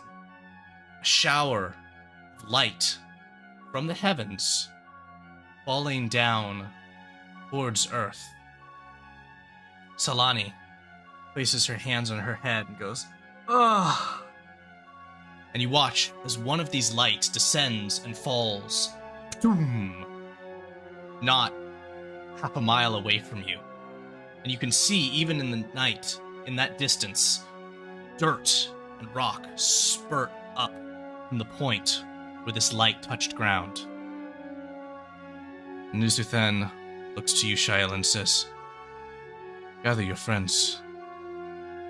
Seems that destiny may have come to us sooner than we anticipated." I'm sure it's nothing. Well, that was very pretty, whatever it was, and I was going to ask if maybe you did that, but I guess you did not. So we should maybe go see what that is. And she will cup her hands around her mouth and at the top of her lungs scream, Rosie, Mara, Dirk, I think we need to go somewhere and maybe do some things, so we should probably go now. Urven, son of Nizuthen, steps forward with Rashana, the healer, alongside him and says, "I will come with you to see this thing. There needs to be at least one trustworthy who can place eyes upon it." His glance still sits roughly in Mara's direction.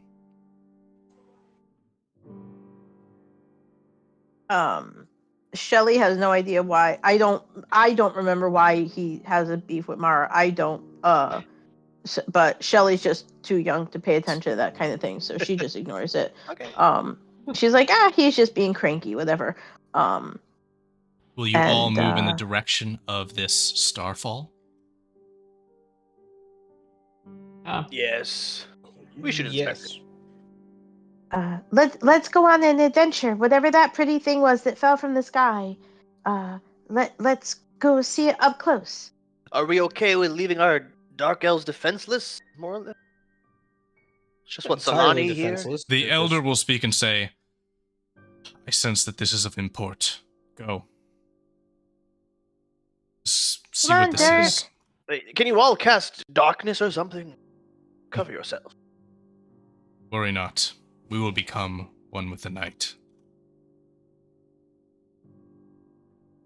So, I was gonna consider, just instinctually taking out her crossbow to, inspect the thing, and then she looks at the sun and decides not to. it is here that you arrive, where you can see a crater in the ground that has just recently been caused, smoke still billowing up from a point from which a light blue glow can be seen over the rim of the crater. How will you all approach this situation? Who is the How most dark- dispensable? Dark is it? There's no cannon fodder here, Dirk. Yeah. Like It's a I would yucky immediately look right. I would immediately look right at Dirk. Nizuthan I'll go immediately check it drops out. low. Urven, my apologies, and crouches behind this set of bushes here. Rashana moves up slowly in his wake. Seeing them do that, Shiloh just is like, I'm sure it's fine. It doesn't look like anything bad. And she'll just start walking directly towards it without a care in the world. Okay. Dirk's going to stop her before she gets too She's far. figures. Shelley, we don't know what this might be, all right? Mara It's will a, also like hold out a hand. It was probably just a falling star, Dirk. Though they happen. Or But a like meteor a million shower. of them, Shiloh? Yes, I have read Shiloh? about them in Grampy's library. It's a meteor shower. They do happen. But if you are worried, I will be more careful. Let me just go look at it first. All right. And Dirk was just going to go up to the edge of the rim of this crater here. Down. He's gonna- What are you attempting to discern beyond what you can see? Well, on first the he's map? going to hello? There is no Is any- response. One or anything down there? Nothing. He's going to throw something at it. How large is the Um, stone? It appears to be, I would say, at least 4 feet by 4 feet. Dirk's going to like look for a little rock or something and try to just hit it. Make a dexterity check. You roll miss. to hit the ground. Oh, Dirk. Oh, Dirk. I'm sure it's fine. Would you like to try again? Okay. I'm warming up. I have a crick in my neck. There you go. He's like, Flies, and it ping off of the rock, and as it does, you notice a swirling of this light blue energy around this stone from the sky. It congeals into a form. Detection of good and evil? Nope. That's evil, my Nope. friend. I'm pretty sure Evil? that's evil. That's pretty evil. Yeah, no. Yeah, babe.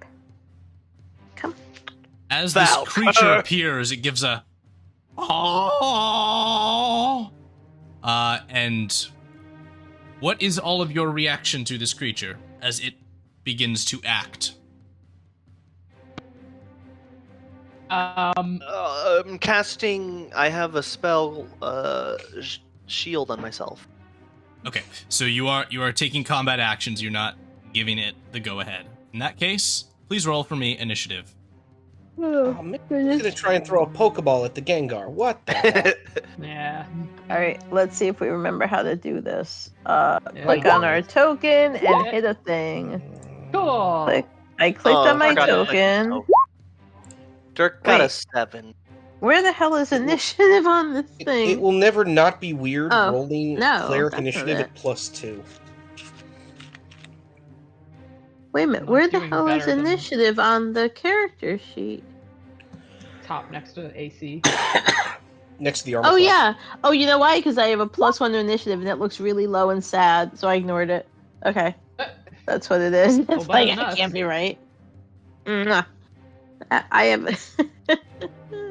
Hi, Rose had the baby. highest initiative out of all of us. Whoa. And Dirk Has a 7 Has a and a- 7. After Mara.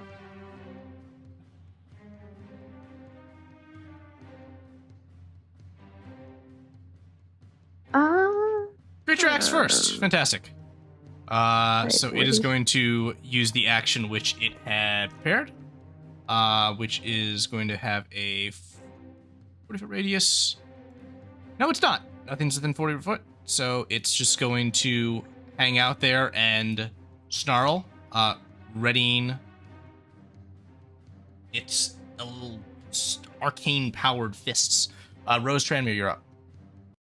Also, given the descent here, you're going to need to get, like, up to the rim of this crater to be able to do much here.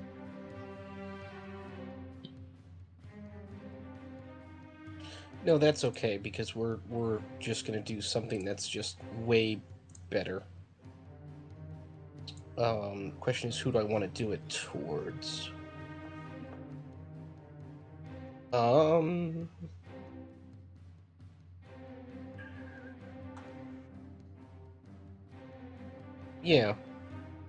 Yeah, let's do that.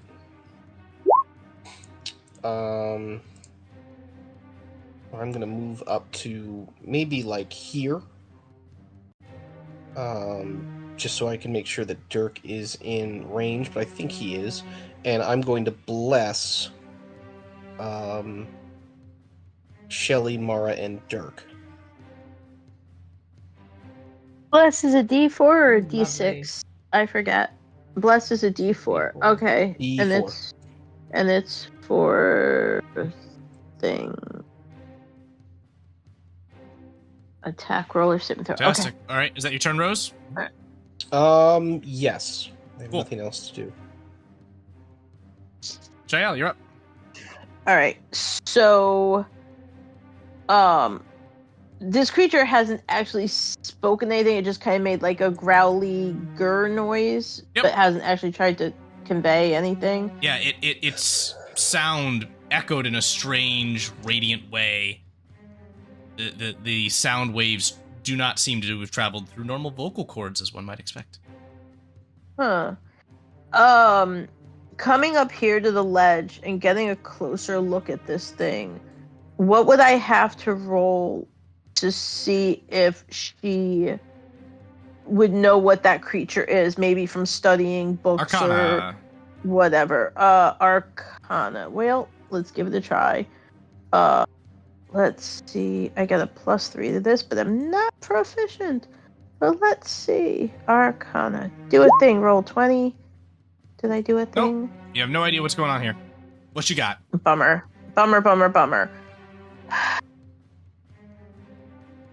I don't think I have anything. Well, he's 45 feet away. You know what? Shelly or Shael, she's going to take a stab in the dark. And in Abyssal, call out to this thing, you fell from the sky. Are you injured? You might have hurt yourself when you landed. It looked like a very large impact. It gives a in response. Is that all you want to do in your turn?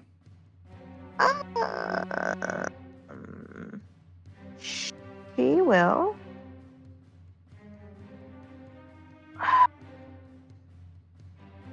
For right now, yes. Yep. It hasn't made any threatening move towards her or towards anyone. So for right now, she's just trying to talk to the dumb thing. Well, yeah. Then that ends your turn, and it's going to use its legendary action as you feel magic around you, Shael and Dirk attempt to pull you in towards this creature. Make dexterity saving throws. A DC 15 dex save. You attempt to weave through the waves of magic that are currently trying to suck you in. Oof. That's a plus D4 on both of those. Ooh, okay. Wow. Wait, let's see. All right, well, a D4 at the most can give me an 11. I'm guessing an 11 is not... All right, so that's a 10. Okay. That's a 10 dex save. So I'm guessing that didn't make it. Okay, so you two are pulled, and it's going to use its ready to attack against Shael. Rude. Damn. Rude. Okay, let it do its...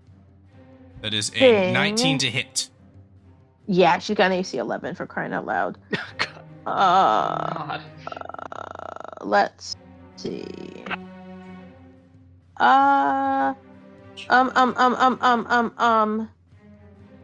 Is that a reaction? What you got? No, don't wait on me. Okay. She can do inflict wounds, but I need to look and see if that's a reaction or not. No, I can't it's remember. an action. All right. You are Okay, knocked back that's 20 fine. feet. You take, that is 35 damage. You are unconscious. Down. Well, Oh my shit. god. Yeah, she has max 32 hit points, so that's Yep. a thing. That's a thing that happened. Oh no. Mara, you're up. That's a thing. Okay. No! Can she she's gonna quickly, like, free action call out to the dark elf guy over here and ask if he can see the thing from where he's standing. You say, I'm gonna have to move a bit forward. Oh, great. All right. Yeah, I guess she's just gonna have to move up, and she's gonna take 2 shots at him. Make sure I don't have anything crazy going on, like in large. Okay.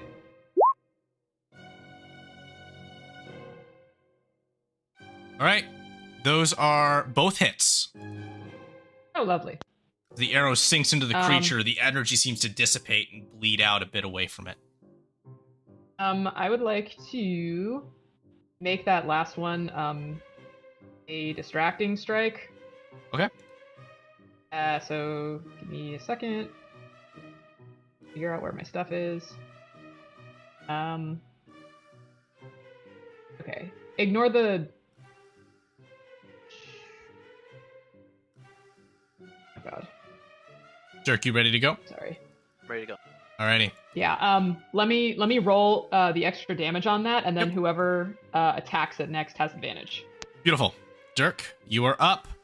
Well, it's not gonna be me as I use my action and cast Sacred Weapon, Okay. and I'm also going to use my bonus action and cast Shield of Faith on myself. Okay. Add +2 to my AC. You got it. Okay, in that case, And I'll that just sets your turn. Ven is going to Extra move 4 up. damage. Yep, already marked off. Fantastic. Ven is going to fire his hand crossbow. He was hidden from the creature, so he has advantage. So that is 15 hits exactly. We're going to take the first damage total roll. That's 9 plus his sneak attack. It's 20 points of damage into the creature. And Rashana's going to move up. What does she have available? She's going to move up to here, see the situation in the crater, and she's going to take a dash. Let's do a dex save for her. Yeah, she's going to take d6 of damage as she tumbles down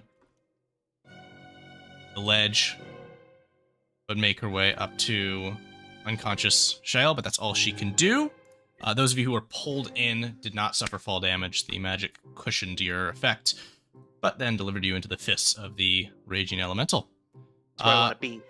Whom starts its turn. At the start of its turn, regains its legendary action, and is now going to use its multi-attack and use its magic slam attack on Dirk once, and a second time. Hit either of those? Nope. Beautiful. All right. As it slams its fist out, your righteous shield stands sturdy, preventing the creature from defeating you. Rose, you're up.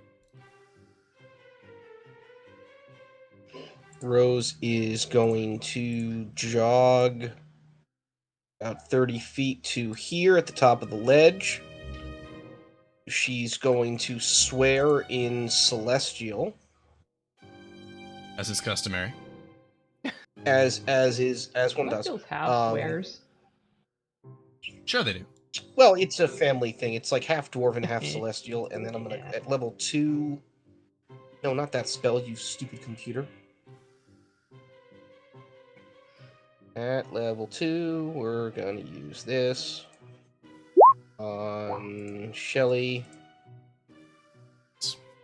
Get her back up.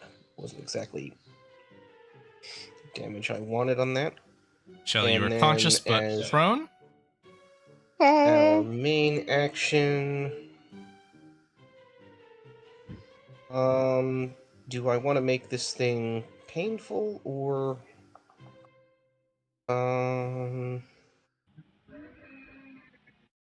yeah, let's just get angry Nice. and hit it with that. That's a hit. 16 damage. Ooh. The creature appears to lose some of its consistency as it is shuffling itself around to maintain its composure. It is what you would consider bloodied. Fantastic. At the end of your turn, Rose, it is going to activate its legendary effect. I'm going to need dexterity saving throws from everybody that is not Dirk. Haha! Good. So Everyone Shelly that's not Dirk is just pulled. Ugh. I'm already there. All right, wait, we're making another dex save. Yep. Oh, That'll Yeah, be that's not gonna do fun. That'll be fun. Dex save. I don't know what I rolled. That's a 12. Rose stays You up. still are blessed, Shelly. I am? yeah. Yes. I thought it Prior was to a taking damage, I thought it was a one-time thing. Well, that's a 13. Okay. that's the other cantrip. Okay, Alright. Rose. All right. Told you, I'm the Alrighty. most annoying character here. Beautiful. In that case, Shelly, you are up, you are prone, and the creature looms above all of you. Okay. Stands almost 10 feet in height. Its origin yeah. coming from this rock. So okay, it's 10 feet above us, No, it's just 10 feet tall. or it's 10 feet tall. Yeah. That's fine. So, Shia will stand up, look up at this creature, and say, "I was trying to be polite. I am not trying to be polite now." And we are going to do Rhyme's Binding Ice. We're gonna try. You gonna stand up first? Yeah, she's gonna stand up, and she's gonna point her hands up at this thing's face.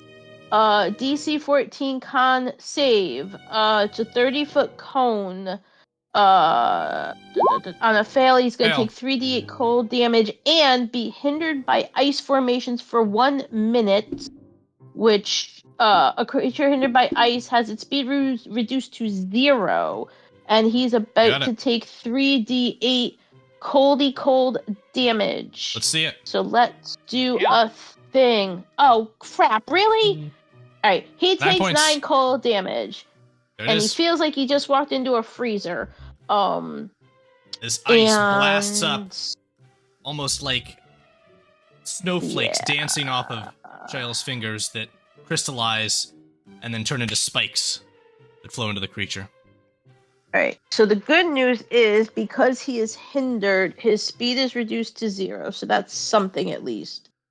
And I have a reaction if I need it. Does she have any bonus actions? I don't believe she has anything right now. So that's gonna be it Mara, for you're up. now. Let's go. Ooh, so she's gonna mumble, well, that solves that problem. And is going to swing at this thing with her sword. One is a hit. I love Um, you. I love you. Alright, he's gonna fuck it, action surge. Okay. The second attack is a miss.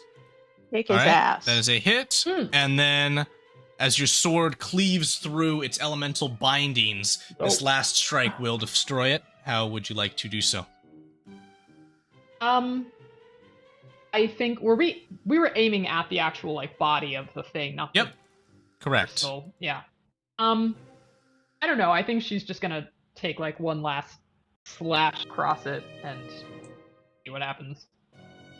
As you do so, the creature's form fades into crackling, misty smoke. And then that smoke converts back into a simple energy that rushes and crowds around this stone.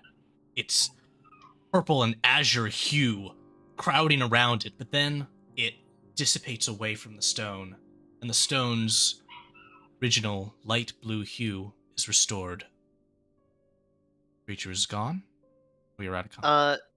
Well, Durg is amped up, and he would have been next. Yeah. So in the Oh, no. in the heat of things, he would have already been swinging his hammer. So he's gonna make an attack on the stone. Okay. Make a strength saving throw. Is he doing He's a? Is he something pulling then. a Shelly? Is he pulling a Shelly that he just keeps pounding the enemy even Keep after they're stabbing dead? it. Well, Just- he was just just like, stabbing at him? "Grr," he's all spelled up and just, "Grr," and then Yep. wait. So you don't want me to make attack and make a Strength saving throw, I said. Oh no. Oh, Dirk. Okay. There you go, babe. That technically has bless as well if needed. Should I bless Roll me a d20. Good. Oh no. This can only go wrong.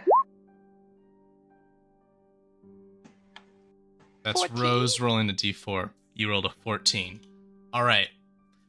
So you slam your hammer into this stone, and you just feel bursting of energy run up your arm as energy is redistributed right back into the hammer, and it flows up your arm. You watch as the hammer shudders, and Rose, having grown up around blacksmiths at this distance, can see a hit like that. A normal weapon may have been broken into nothingness. Dirk, blood spurts out your arm. You take 16 points of damage. Ah! He drops the hammer. Ah! You should be more careful, Dirk, and not act rashly. Let me kill things. Dirk, honey, it's a rock. I mean, it wasn't a rock. It was a ghastly, There's a guy in ghastly there. thing. Shelly does not have detect evil and good or whatever, so she can't do this. But does the crystal rock thingy emanate any sort of evil aura, or does it just look like a normal old thing now? Vibe check is insight or religion. Okay, well, we know that she's better at religion than the paladin is, so let's give this a try. Got him. Let's give it a try. Because if it looks pretty and shiny, maybe she'd want to take it, but not It's if it's also really super. big. Not if it's super it is evil? actually, getting a good look at it, this chunk is smooth and it has like a sheen to it. It's akin to crystalline, but it's more opalescent, I would say. It is very pretty. So, insight, Rose, it's a rock. Religion. No. That was against Dirk. That was against Dirk because I was debating whether or not he said something that would have resembled a suicidal ideation because he just attacked himself. We're gonna let that one go because it was a mediocre roll, and we can move on.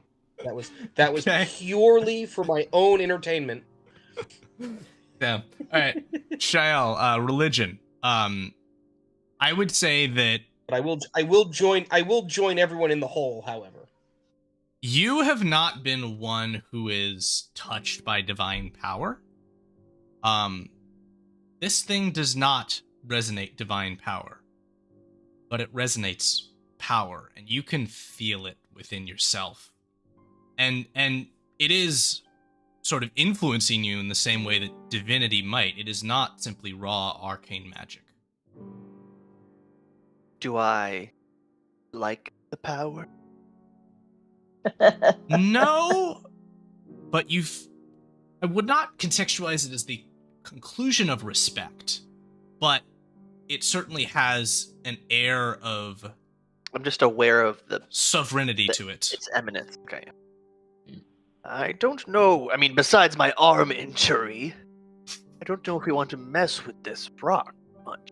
Yeah, good job on that, by the way. That's some Or Ven great will say, deduction there, bud. then do we just leave it here? Also, I should note that in this time, Roshana has come alongside you, Shael, and has been doing 1, 2, 3 of these on you. She's the easiest to heal because she has the least hit points. Come up to Dirk and give you level 2 juicer. There you go. You are very kind. Thank you. Well, 15 back to Shelly and 12 back to Dirk. Okay. Thank you, I guess. How Should big we, is this crystal Dirk. thing? Don't be rude, Dirk. I said So it under my it's, breath. it's I don't like a bowling ball, so I'd say 3.5 feet by 3.5 feet. And even though it does appear fragmented and shattered, It's a giant bowling ball. it seems to be a single chunk. And is it still like functioning or glowing, or is it kaput? It is still emanating a soft light blue glow, not the same color as this guardian which you faced. Should we does it maybe seem like get the elder over here? Yeah. Maybe Look does at it have this like thing. similar properties to the Virgin crystals? You have no clue. Rashana 'Cause can we haven't seen it. jog back to the camp, and No, but Yeah, this is- actually, we know what the Virgin crystals were capable of when we took the tour at the museum. But we don't know, like, we've never seen it with our own eyes. We can't compare the feeling of the Yeah, power of the Virgin this crystals is to above. Rose already knows this is like above her, like in like physical knowledge. So But Rose actually, also here, let's seen- see. Seeing that this thing like does not like being like hit with stuff is odd. So Shael will kind of kneel on the ground and just gently like tap on this thing, and say, as you tap on it, there are energetic reactions that you can feel and see. The soft blue light which is emanating almost ripples like water as you tap on the stone. Ooh. Like getting hello? shocked. No, there's actually, it's a very soft touch and a very soft feeling. I do not know if you can understand words, but you fell from the sky a very long distance, and you are very pretty, and you look very special. You remind me of the crystals back home, from olden times. Can you communicate to us at all? No. There's no response. Nothing happens. Rose would like to try something. What would you like to do? I'm trying to remember the actual name of the thing that doesn't actually kill us. No, that's not it. Oh, that's the other character I'm thinking. Rose is just gonna cast the light cantrip, like, on the thing to see if it has any effect. The light lands on it, and whenever it's like a radiating, a revolving eminence of the blue light is just canceling out and overriding your light spell. So it's like for moments you're seeing the golden or orange light that you've conjured, Rose. Right. But in other moments it's just completely dimmed out. It's like a shutter is being waved in front of your light spell from the other side of it. If I take my hand off, does it completely go away? I mean, if you stop focusing on the light spell, but if you leave it there, it'll Yeah. blink in and out of It'll just sort visibility. of like blink. Okay. Interesting. Okay. Rose is like, this is, whether it's arcane or whatever it is, this is above my pay grade, as most things usually are. Dirk's gonna pray on it. Stamos, he's gonna drop a knee. Please, is this a message from you?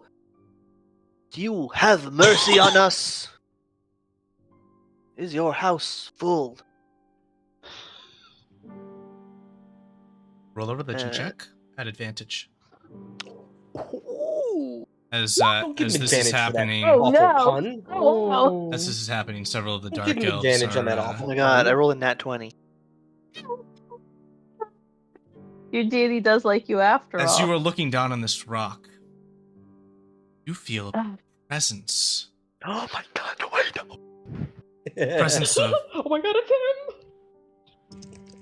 him! power with Fangirl honor, squee. John respect, Stamos?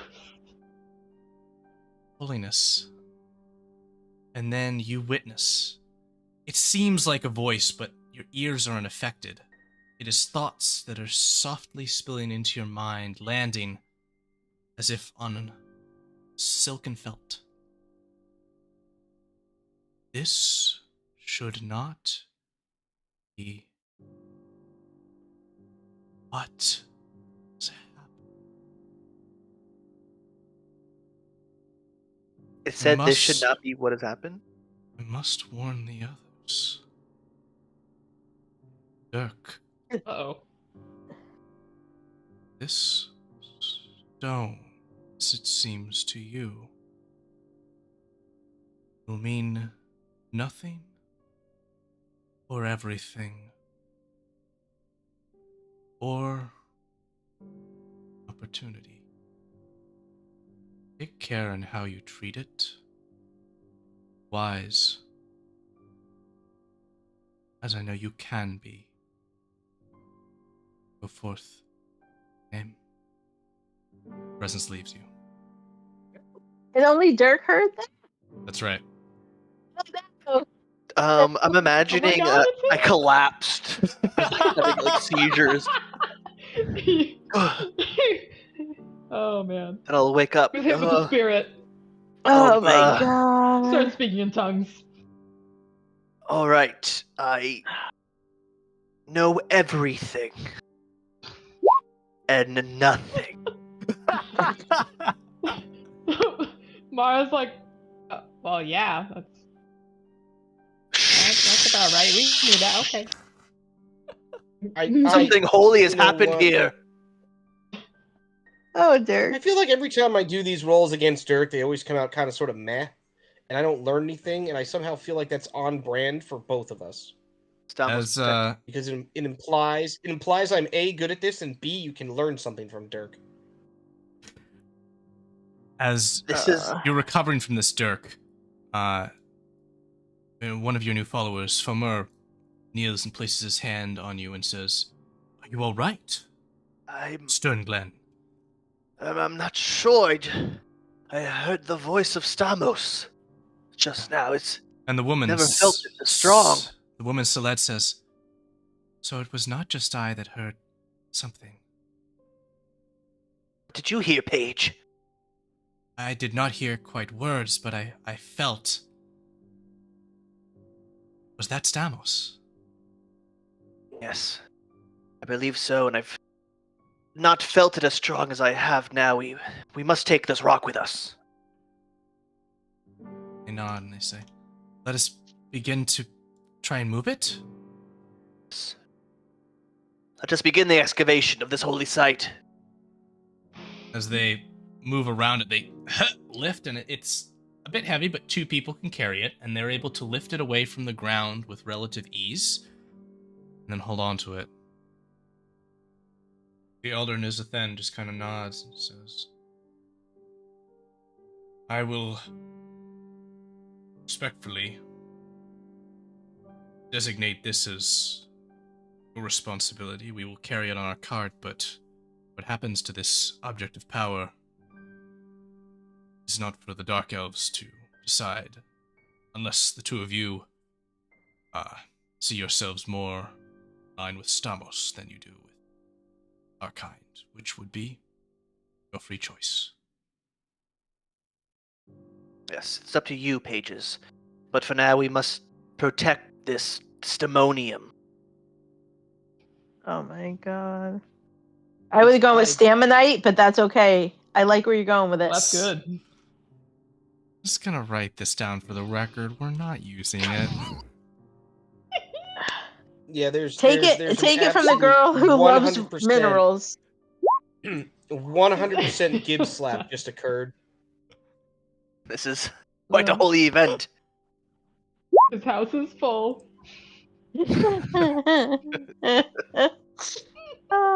We're already out of red cards. We're just in month-long suspension territory now for Dirk the last 3 minutes.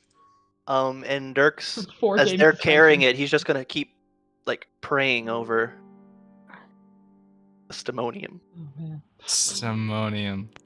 That is really quite something, I must say. I said I can't get mad at it. This is what happens. I can't. This is what happens when you encourage him, sir. This is your fault. Can't get mad at it at all. Oh, I love There's the this. Dalefenders, now this. Oh, this is fantastic. You guys call it whatever you want. We've gotten That's an significantly lower than opportunity to Dalefen. name something. Oh my gosh. Stamonium, Stamonite. It's all Yeah. bad. It's all very good. No, but it's actually kind of accurate. I think little It's chunks of accurate. it will be stamonite of the great. Yeah, it's accurate for a gem and mineral lover. Either one would be acceptable. Oh gosh, that's like amazing. Like aluminum in like American versus British. Alrighty, folks. As you now go to rest, you can all take the benefits of a long rest. I didn't do so. We will be returning to the road ahead following day. Jeez. During that night, I'll have the pages kind of create a little carrier. So they'll just kind of carry it, kind of like a little, like a. They're not going to carry it Ark of the Covenant style, are they? Ark of the Covenant God, style. I will hit you again. Like a board, essentially, with like two sticks they could put on their shoulders, and they walk with it. Can we put it in a cart? Didn't he say that? You can. I think it needs a little more respect than that. Oh god. Oh my gosh. Okay. Left, All right, left it in the hole. What we should have done. How many? And of those miss things, the by way, did we opportunity see? for all these laughs. Come on now. Goops. Yeah, laughs. No, I literally, if I like start sneezing again, I'm gonna actually have a nosebleed, and it's not gonna be because of my allergies. The journey will I'll continue. tell you what. Name the horse Stamonite. How's that? Oh God. I don't know how I feel about this horse yet. Oh, come on now. It's just We'll see a how horse. that goes. It's a living, It's a breathing goldfish in the horse. dash. It's It's not devout enough. The horse is chaotic evil. It's good. The road continues ahead, and we are going to take our second brief intermission for today's Oh my tale. gosh. We will be back in Oh, another God. 5 minutes, so everyone take care of any business you need to, and we will be back shortly to conclude our journey to Port Thorus. Oh god, we are ridiculous.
And we are live, everyone. Let's continue. You have just recovered what has been newly christened by the follower of the Order of Stamos, Stamonium.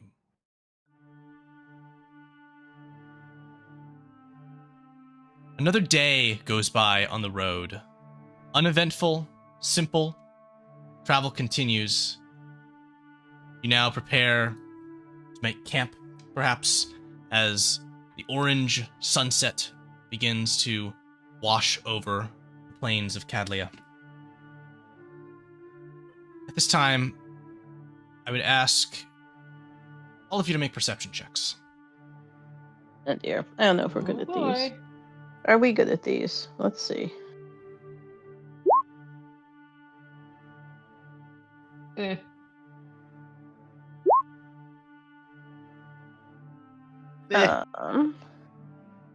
Oh, all right. That's Roses. some of All us right. are better than others. Rose, I would like to ask you to roll at advantage on the next roll you make. Okay. Because at this point, Rose, you are the first to hear what sounds like a shuffling in the distance. Perhaps hundreds of feet away, but then you see the looming figures rising over the hills. Oh boy. This can only be I'm sorry, good. which direction? To the east. Oh, boy. of you. And then there are more. Oh dear.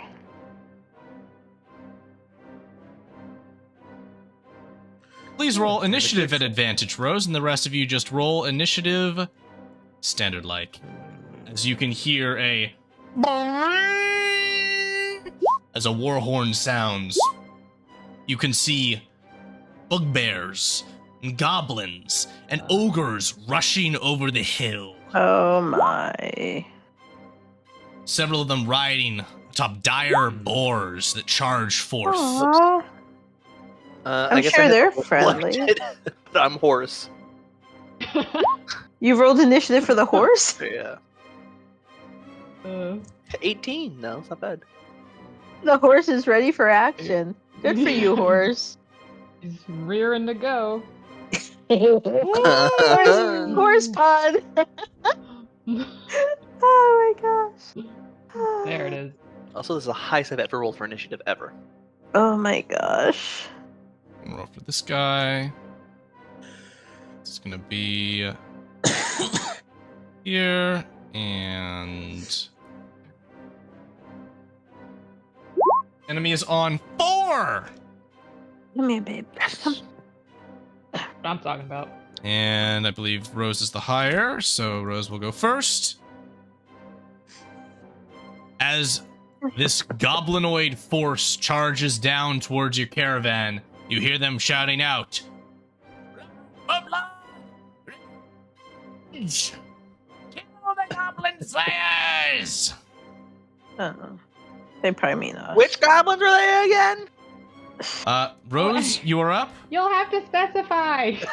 What are you going to do?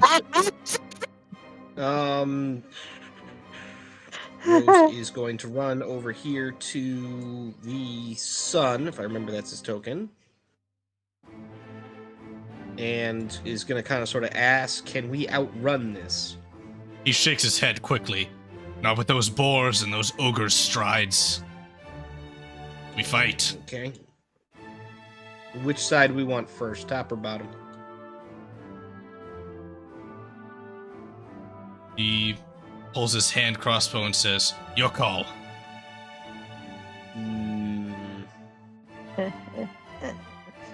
Kind of be nice to maybe get those ogres out of the way first, I would think.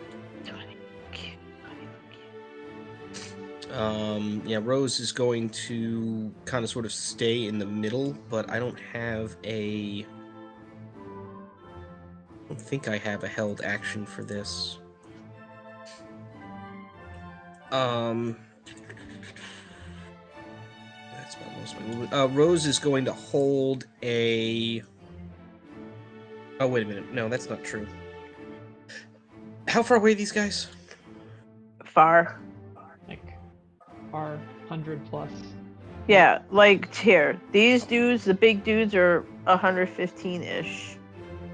Not a problem. Rose at 240 feet is going to firebolt this guy here. Ping him again, please. Just That guy, got it. That guy there. Because I have Spell Sniper. Beautiful. Boy. The fan favorite. Yeah, that'll do it.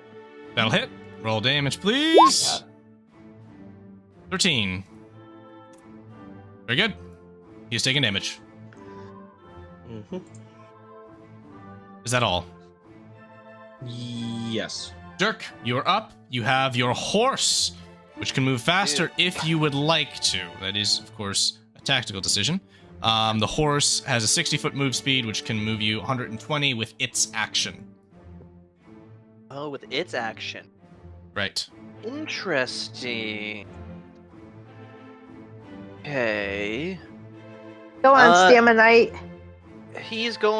The horse is going to run over here as I use my action to charge up. Maybe not so far north.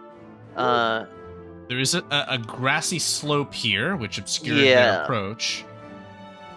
So that'd be... We're on the downside, right? They're above us? Yes. Mm-hmm. Okay.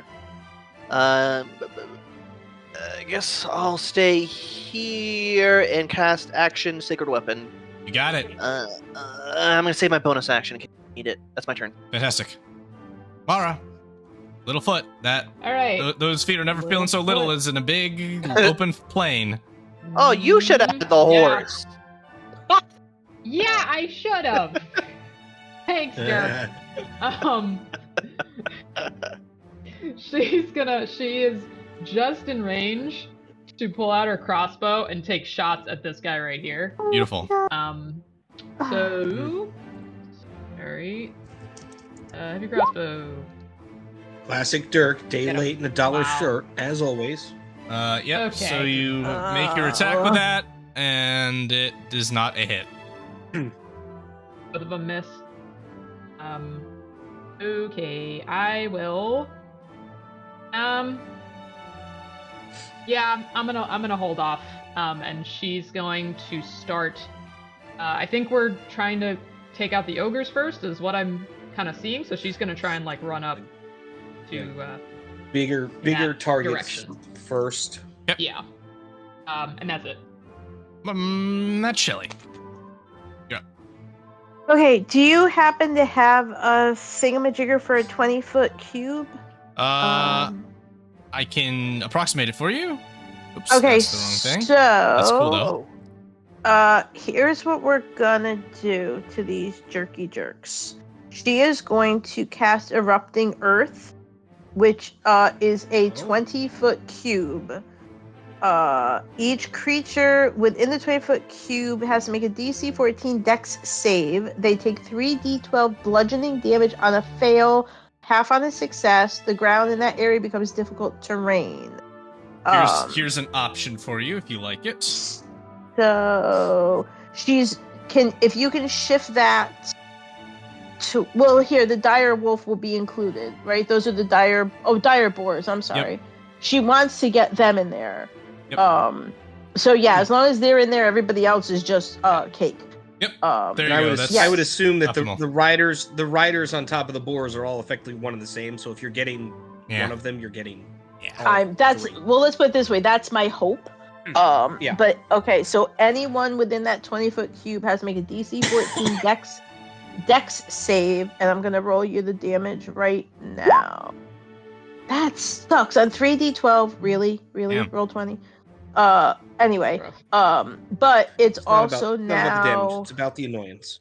Yeah, it's now difficult terrain until cleared.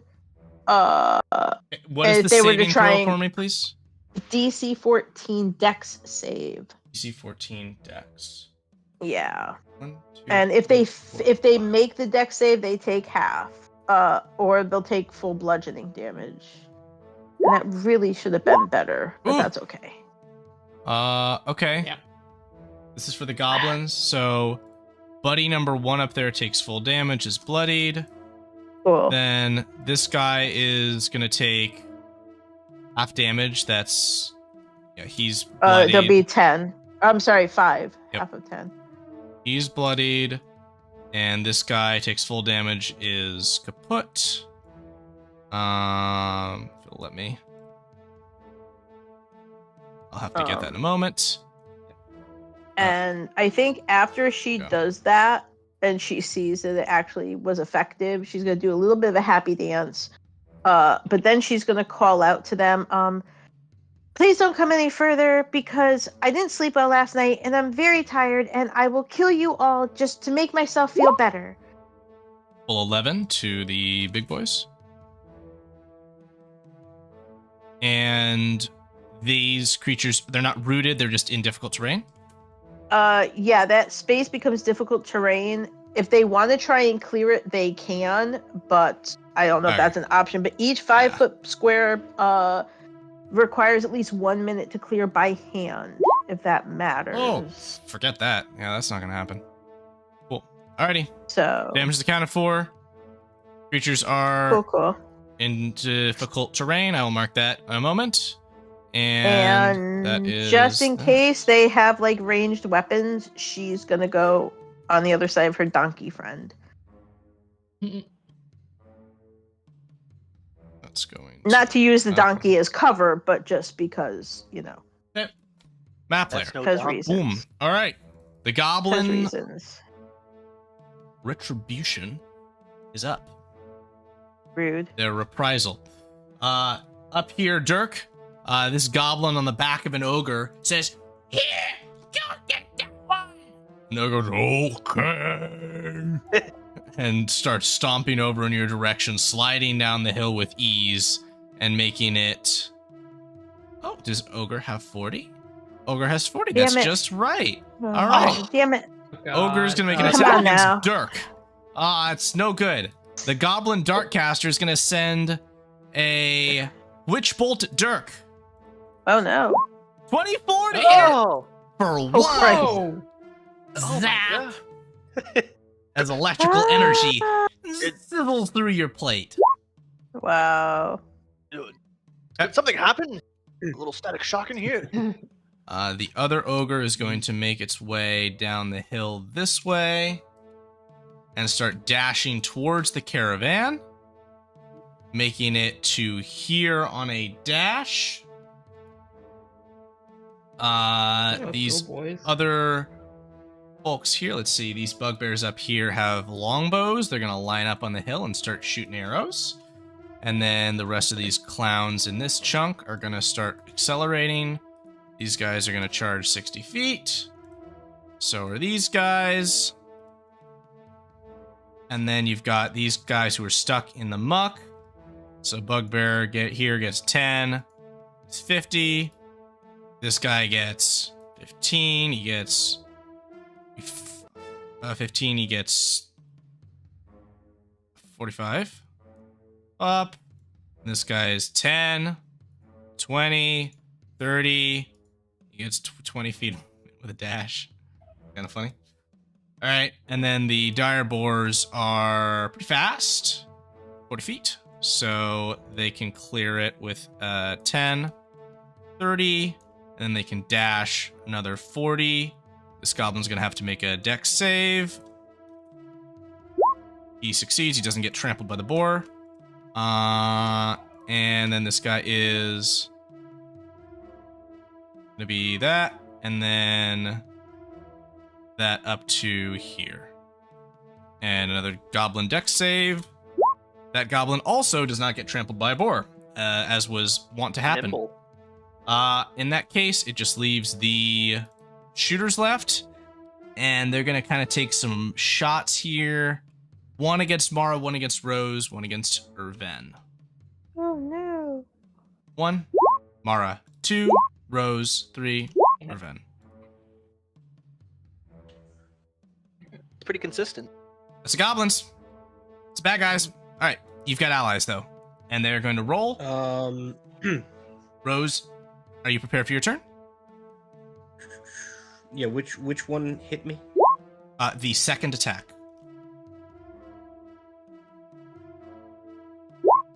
Okay. It's 14 plus 8. 22 from Irven to this ogre. We've got the new acolytes of Stamos ready to go. Is our second friend here. We'll do it with the ones we have. Here we go. And attack here. All right. Let's get everything in your court that you can have. Rose, why don't you go ahead, and I will run the rest of the Dark Elves. Mm-hmm. 2 ways of doing this. The mean way.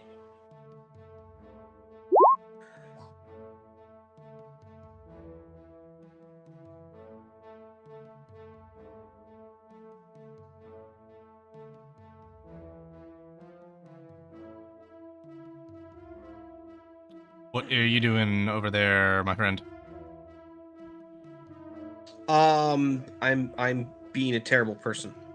Good, do it. Centered upon effectively this gentle creature. Hmm.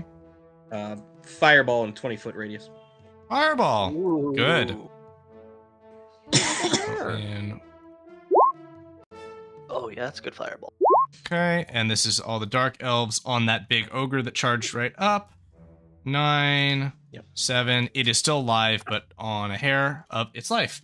Fireball. Do I have template for that? Probably not. Ready to go. Yeah, it's if I've done the math correctly, if the guy who's like wounded or bloodied Yeah. on the back, How big is the radius, it's please? a 20-foot radius. It should get the majority of everyone except I think like this guy here is Okay, not here. counted. This guy here is too far away, and I don't think it gets this guy, but I'm not worried about him right Yep, now. It should got more it. or less get everyone.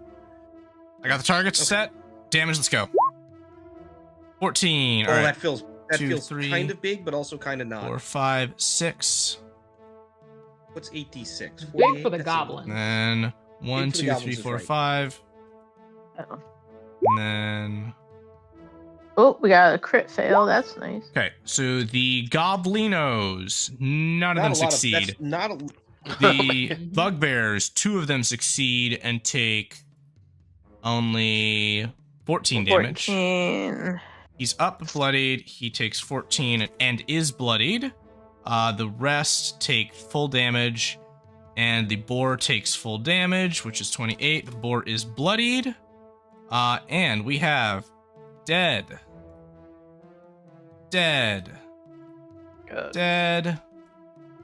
Dead. You even got this guy. Scream Dead. Fires. Dead. My God. Jesus. And rip. All right. With a blast of flame. Here I can do a little something here. Nothing super awesome, but there we go.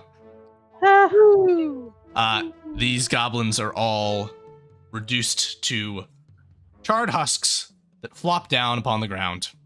The best kind of husks. Jeez. Revenge is a best served dish cold. Unfortunately for these goblins, they received it hot.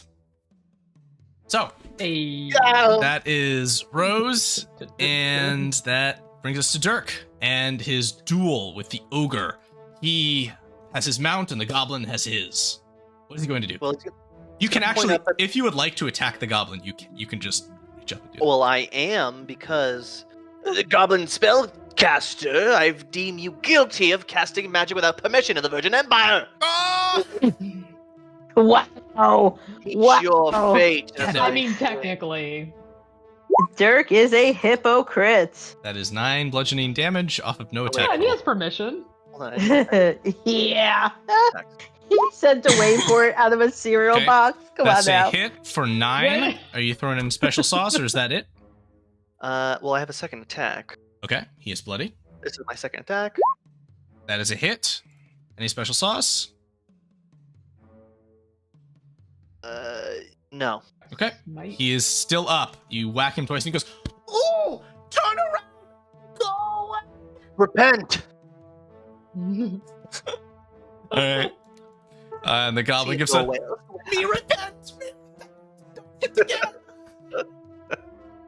Forget revenge! We go That's now! my turn.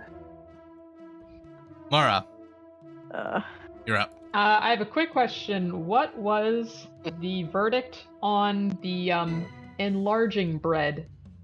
Did we use all of that? Or is that something I still have?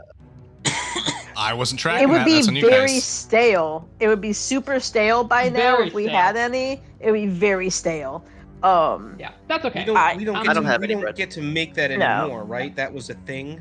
That Yeah, was- I believe she yeah, you have ate the the item. last bit of it during the battle with the dragon in the Which was whatever. Hold like on. 2 days ago. Hold But on. Yeah. that's okay. I'm not going to use it right now. Rose, I don't think. Rose, you have she's this. just going to run up. Yeah, I'm trying. Oh, that's right. That's right. Hang on. It's not on. I just put it on the screen for you. That's right. I have the pocket watch. You have the cookbook. Yeah, it's and- not. We didn't write Yeah. these in. Yeah, this is. Yeah, Yeah. I've I have a basically rapier. effectively been feeding these to Mara. Like it's just a written thing. Mara has one of these every day. She has Okay. a cookie. So that- morning or a ritual biscuit that is makes- Rose Yeah. crafts this bread. Yeah, Rose, Makes them Rose bread. gets Tomorrow. Rose gets up and literally just hands Mara like a stale Popeye's biscuit every morning. This is how this works. Perfect. Sometimes There's it's the like Red honey sauce Lobster on it. biscuit. Yeah. Ooh. Only on Okay, Sundays. I don't think I'm Those gonna are use it. special. Yeah, I'm not going to use it right now. She's just going to take a swing at this ogre. At least twice, but we'll see. Swing number 1 slices his kneecaps and he falls down into the waiting blades of the dark elves. He is dead. Sick. Is that that goblin is still up? That was on top of him, Yeah, right? he falls to the ground, puts his hands up and says,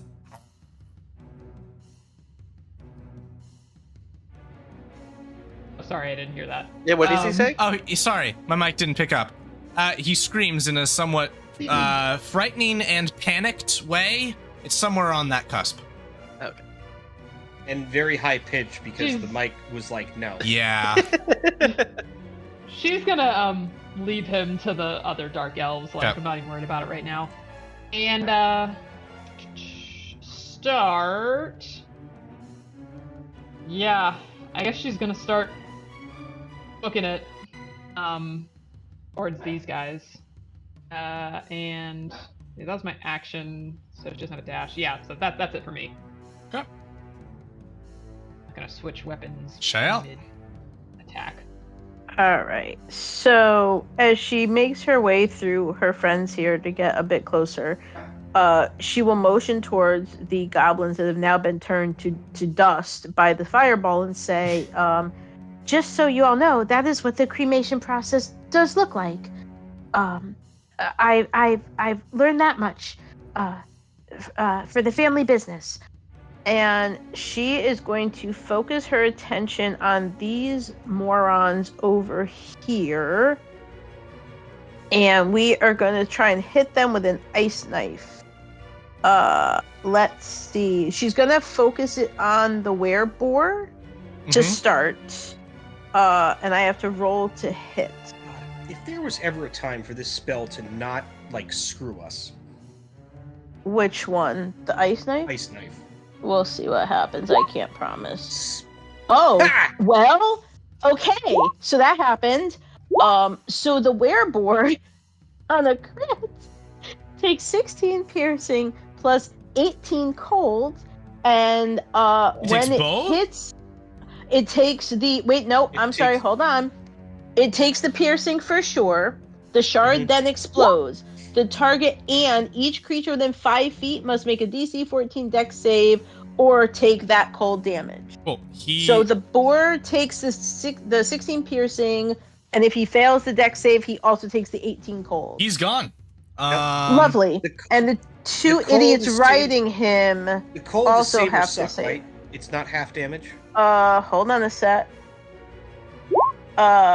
Yeah, that doesn't say half damage on the shard. But if the two idiots riding the boar fail the Dex save, they also take the 18 cold. Okay, so Goblin on the back is Dunzo, and the bugbear tumbles off forward, evading, weapon in hand. And Shia will call out, I also didn't eat much breakfast, so I am taking my frustrations out on all of you. And then she'll just kind of tuck herself back between her friends. This brings us here. to the Goblinoids' turn. See, so they things went very poorly for them this round. Very quickly. Yeah. So let's start from the top, where this ogre and goblin riding atop it attempt to flee. Are you taking an attack of opportunity against them? I am, but I'm going to attack the ogre. Okay. Right. Gets got with this. Okay, you bonk him, and the ogre gives a ow. And I'm going to divine smite him. Okay. Get him, Dirk. From a second level slot. Okay. Oh man, it sucks. Alrighty. 9. The ogre just runs now, just keenly aware of the pain that it just suffered, scrambles its way up the hilltop and runs away. These bugbear, watching probably about 90% of their force just get blown to smithereens or get stuffed full of ice, decide that at this time, retreat is the most noble form of continuation, and back away. Which leaves us with... Call out to them and be like... Yeah? Go ahead. Mara's gonna call out and be like, Hey, we weren't finished with you! She's like huffing along on her little legs, like trying to pull out her crossbow, like, you get back here! These bugbears kind of skid to a halt, cartoon style, and then look to the golems behind them and say, No, let's get out of here. And so they're gonna just turn tail and run. They can be pursued if wished. Actually, no, they're fast enough. They're gone. They escape. Wimps. I'm still well within range of this goblin. They duck down over a hill. You can't see him anymore. Cowards. This goblin's going to try and run as about half a dozen dark elves line their bows up on him. So let me just go ahead and pre-mark this. Yeah, that's just... And we have the other half of the Dark Elves down here for the last remaining bugbear, which shouts with glory, a morning star in his hand. As he charges forward, it rised high overhead, and walks right into the prepared spell of the bard, and just stops in his tracks as arrows fill his body, and he falls to the ground. His last laugh. With that, we're out of combat. Out of initiative. Any closing thoughts? As Dirk returns, he goes, maybe they should have preyed on that. Rose is going to casually inspect the charred remains just for anything that might be salvageable. You find absolutely junk weapons. Nothing you could ever want. Okay. Otherwise, I'm good unless the big guy up here had anything on him. Move this show along. The axe beak, which had stopped as it was instructed to, as the elder dismounted to help defeat the ogre, before the elder even climbs on the cart, in fact, just kind of nods its head, turns forward like nothing happened, and continues pulling the cart ahead. And Nizothan said, "Oh, hold a second," climbing on the back of it as your journey continues. Yeah, Shelly would have just taken a quiet moment to go over and stab the dead bugbear that fell off the dire boar, and in doing so say, "Did you have a nice breakfast? Did you sleep well last night?" 'Cause I didn't. And yeah, she's just like... You have one more night to camp before the next day brings a clean and clear journey to Port Thorus, where you now will arrive. So is now the next morning? Indeed. You are It's a arriving, I would midday. say, Okay. midday on the following day. Alright, that's another loaf of bread for those of you keeping track at home then. Yeah. Like, just stockpile those crazy things.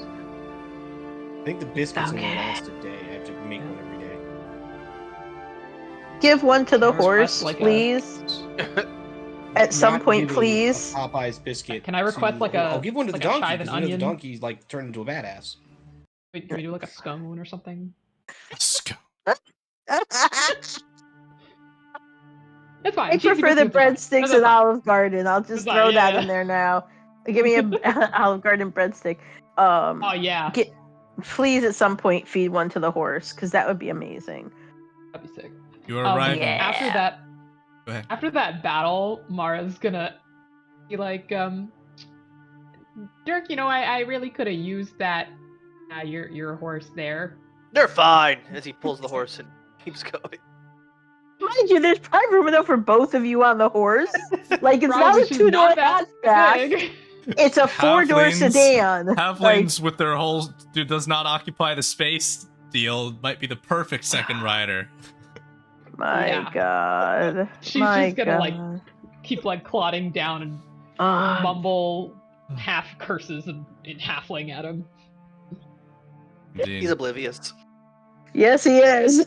I'm shocked. Shocked, I say. Man. Alrighty. So, God's sakes. arriving here at the southernmost gate of Port of Thorus, the westernmost port of the Virgin Empire, and the most traversed port in the Empire. It is the main gateway from kingdoms to the north in the realm and their northern alliance for trade, mercantile access to settlements in Virgin City and the surrounding provinces. There are a number of vessels you can see docked even from this distance as you begin to move closer and closer toward the city. One of which you know, but you cannot see at this time, for it is on the northern docks, Rose, to be the vessel that you arrived here on from the Northern Alliance. You approach the south gate of Port Thorus, and in so doing, see a simple palisade where several guards stand atop small stone towers. Here as well, you see a number of miscellaneous civilians moving in and out of the city. The front of your caravan comes to right here.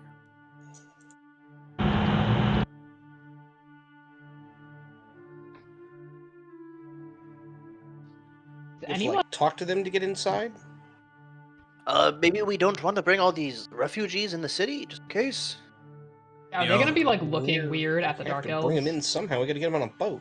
Yes, maybe we go to the coast outside of the city and leave them there, and then we go in the city and the boat can pick them up on the way down. Leaning from the cart, the elder will say, I like that plan. I'll move us off. Lead us off to the west. We'll set a small camp near the shore. And you can secure passage in the city? Yes. That seems- Sure. He'll nod. You seem to not have a lot of fan. We are, after all, wanted. As are you. Shall I not allow you to forget? Stamos will forgive me. They'll take Dirk's horse with them, so you don't have to deal with it. They'll feed it. Okay. Uh-huh. Rose is going to turn to Dirk and say, let me do the talking, please, for the love of all that is holy. As you are interesting approaching the gates, you can see civilians that seem to be moving in and out unharassed. These towers stand probably 15 feet high, and the guards are just kind of lackadaisically watching the passage. This doesn't seem to be a checkpoint of any kind. It seems to be an open passage. And likewise, your prior experience of departing was not harried by any challenges of any kind. So you might suspect that the watch here is not too intensive. Nonetheless, as you are approaching, another sight catches your attention, and that is of this cart, as well as the other one beside it, one of which is filled to the brim with wooden coffins. And you can see this man, an older gentleman, pulls one of them off of the cart and begins all by himself carrying it across, and you see him give a and kind of trip and drop it onto the ground.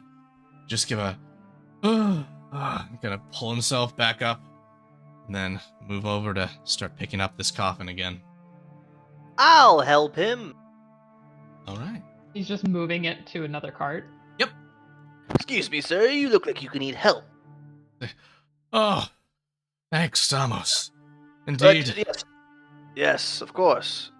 But first, let's see what's in these coffins. Oh, check them if you like. And he Yes. unlatches it with ease, completely empty. He says, "There's a fresh order in from the southern provinces." Empire inspection. Oh, as you like. I don't. Just gonna flash my papers in front of them. All right. Put it back. It's a Yeah. coupon. On the back of my grocery store Wait, so I'm receipt. gonna open it. What's in it? Like, kick it CVS open with my receipt. foot. It is empty. Oh, it's empty. Oh. Yes. It says, yes, the Cozen province makes the best coffins. Their woodworkers have the finest style. There are some that are more locally sourced, but they're all shite. If you ask me, I'm kind of the, I'd say the bourgeois coroner in this space. Oh, my family prefers to use stone instead of wood. Stone! Yes. Your family must be quite of import, then, to be able to afford such a thing. Well, we have a very large mausoleum under our care, and a very large cemetery. But yes, Grampy and Papa prefer to use stone. I do not know of your family, though perhaps I should. That is fantastic. We reside in Virgin City. Must be a at least connected to them Deathbinders then, yes? That is me. That is my name. That's you! I am. Yes. My goodness. Yes. Well, send them a message for me. Say, maybe they can lean their foot in a little bit on the corpse tax. If you know what I mean. I don't know if Shelly would even know what that is. Hey, you don't. Next time I write a letter home, I will mention a corpse tax. That would be most kind of you. Several of my compatriots, several of my friends, fellow funeral home owners, Gavin and his sons, that is, have been doing some work to see about making things a bit better for those of us who are trying to work in this industry. You know, it's quite rough, having to, frankly, consistently come up with excuses as for why open casket funerals are not going to work. Open into close into burial. You're Deathbinder, you understand the corpse tax, I assume. I am still learning the family business, so I may not know what that is, but I will still write a letter home first chance I get and mention that you mentioned it. It's an off the books kind of thing. It's a necessity. Everyone in the funeral business knows that we're required to, on the monthly, along with our reportings of our earnings and the amount of bodies which we have successfully embalmed, displayed, interred, to pay 1/3 of those corpses to collections on the edge of our respective territories. I am sure that is something my family also does. Hold on, wait, one second. Dirk at this point was like looking at all the coffins, like inspecting and looking inside. He's just whips around. 1/3 of the corpse? Oh no, not of an individual though. I guess that could be attempted. No, 1/3 of the corpses. As in, if we get body. Yes, if we get 12, which it's not that number. If we get, let's say, if we process 40 funerals in a month, then, or let me say something more easily divisible by 3. 30? Yes, 30. If we have 30, then 10 of those corpses need to be taken. But again, this is nothing on books, and frankly, it's been something that's been hushed about. But we've all grown, I think, quite disgruntled enough that we're beginning to let people know this. A disturbed what look if you don't to Shelly. pay that? Honestly, I don't know, but we were scared enough to do it. Wait. By who? Yes, who told you to do this? Well, number of individuals of import, not your family, Deathbinders. I imagine you have to pay the tax all the same. Dressed well, but also with some accompaniment, if you know what I mean. And he kind of pounds his hand against his fist. Comes to anyone who opens a funeral home and informs them of the corpse tax, informs them of the wagon that comes and collects on the night, upon the monthly, and that it's just part of business, and that we will nonetheless be compensated with business protection for it. As I said, my good friend Gavin and his 2 children who are in the business, they've been working to organize some form of a formal complaint against this practice. I don't know how well this is going to go, but I'm just back from South, so I'm keen to check in on them and see how things progress. Where do you take these corpses? I understand it's different for every city, but for us, we take them to a small crossroads outside the Eastern Gate. Again, end of the month, and about it's got to be several hours after sundown. A cart comes and collects them. Quiet driver picks them up, takes them. I mean, that must be a lot of bodies. It adds up. The cart fills. Because you're not the only funeral parlor. Yes, there's yes.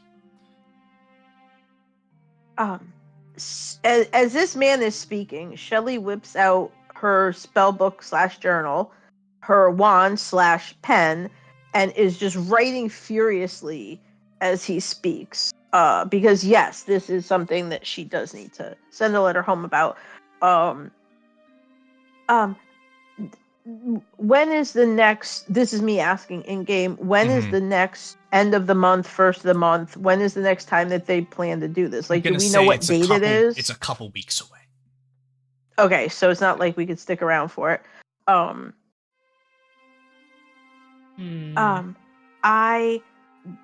may not fully understand what is going on, but the dead deserve to rest in peace. And I so believe the fact so as that well, someone as is instructed by Lord Stamos. Yes. Well, just in general. So the fact that someone is coming and taking some of the dead and doing things with them that they don't tell you about, no, that is wrong and awful. And I promise I will send a letter home and ask my father and grandfather to look into this matter. Oh, that would be most appreciated. The more we can have on our side, the better. So we need to form some sort of a organization, as is akin with the teachings of the Pantheon. We must bring together unity amongst business owners. Has anyone refused? Have any of the funeral home owners refused to give over any of the deceased? Not in my tenure. Gavin's been in it for a long time. You'd be best to speak with him. Yes, we might have to speak to this Gavin. Indeed. Well, that's my cart loaded up, and this one will be taken later on. But thank you all very kindly for your assistance. Thank you, good man of Stamos, and hope to see you within. Welcome.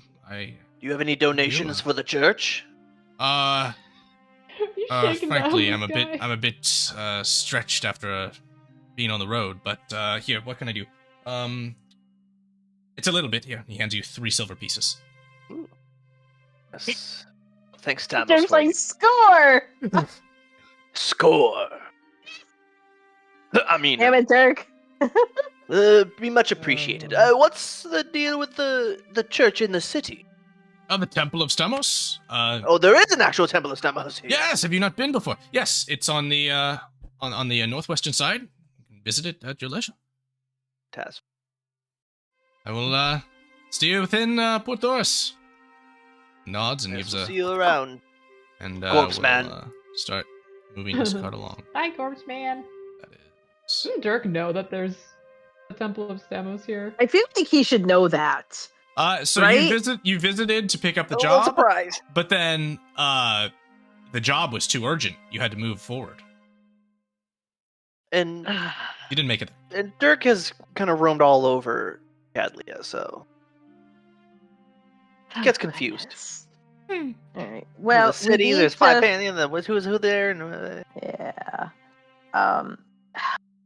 We need to find this Gavin person, obviously. So Shelly is a little bit upset knowing that there's somebody out there who's possibly doing bad things to dead people.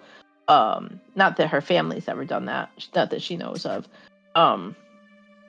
But so now she will kindly march over to one of these guard people and excuse me, but we need to speak with Gavin, who runs one of the funeral homes. Where can we find him? immediately. I think that'd be probably in the. Hey, Greg, you know where the funeral home is? Yeah, I think it's on the south side of town somewhere. Might have to ask for directions.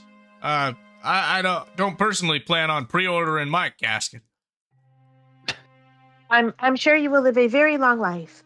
That's right. Greg. All right, thank you. We will ask for directions to where the funeral home is. All right. And she's just gonna march right into the city as if she's always owned the place. Because Because now she needs to find this Gavin person. So, bringing us back to the overall map of Thorus, Port Thorus. You all are here on the southern edge, now entering the city. The Dark Elves are headed to the west, where they will establish a camp. They'll probably do so right around this hill, actually, where there's a bit of cover, but where they are in a position where they're prepared to do a beachside pickup. Once you all figure out the sea situation. Now entering town, I'm going to bring you all to the center of it, where there are a number of potential points of interest. I'm going to mark on your map. Uh-oh. They have the name Mistress in their thing. That means Dirk's gonna fall in love with her, but then realize it's a forbidden love. Dirk has a different love on his mind. Wow, that escalated so quickly. So, as you are entering the center of town, you see a bustling tavern, the place where you all collected the job to head to Dalefen originally, the Salted Sailor Tavern, that sits here. If you wish to find lodging for a night, if you are unable to secure immediate departure, that's where you would do so. This cart that is marked here is a strange antiquity cart, it appears. And as you approach the cart, a strange-looking woman of an unusual skin hue and with softly glowing eyes seems to watch specifically Dirk as you all are approaching. A good call. Dirk ignores her. What can he say? Dirk, and he's I've also playing hard marked, to of course, get. the Temple of Stamos. And I Oh will my also go God. ahead and preliminarily mark The funeral home. the Northern Alliance vessel, as Rose knows exactly what that is. But if you want to know information on the other ships in port and the location of the funeral home, you will need to start asking. Now, I would also like to note for you that Port Thorus is a location that is set to spill over into our next session, so do not feel the rush to complete everything today.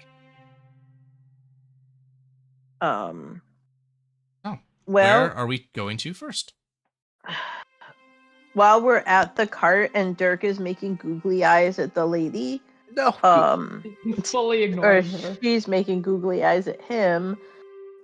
What exactly does she sell at her carts? Perfect. That Let's might go be- to there first. Let's get Because then she could ask the nice lady where the funeral home is.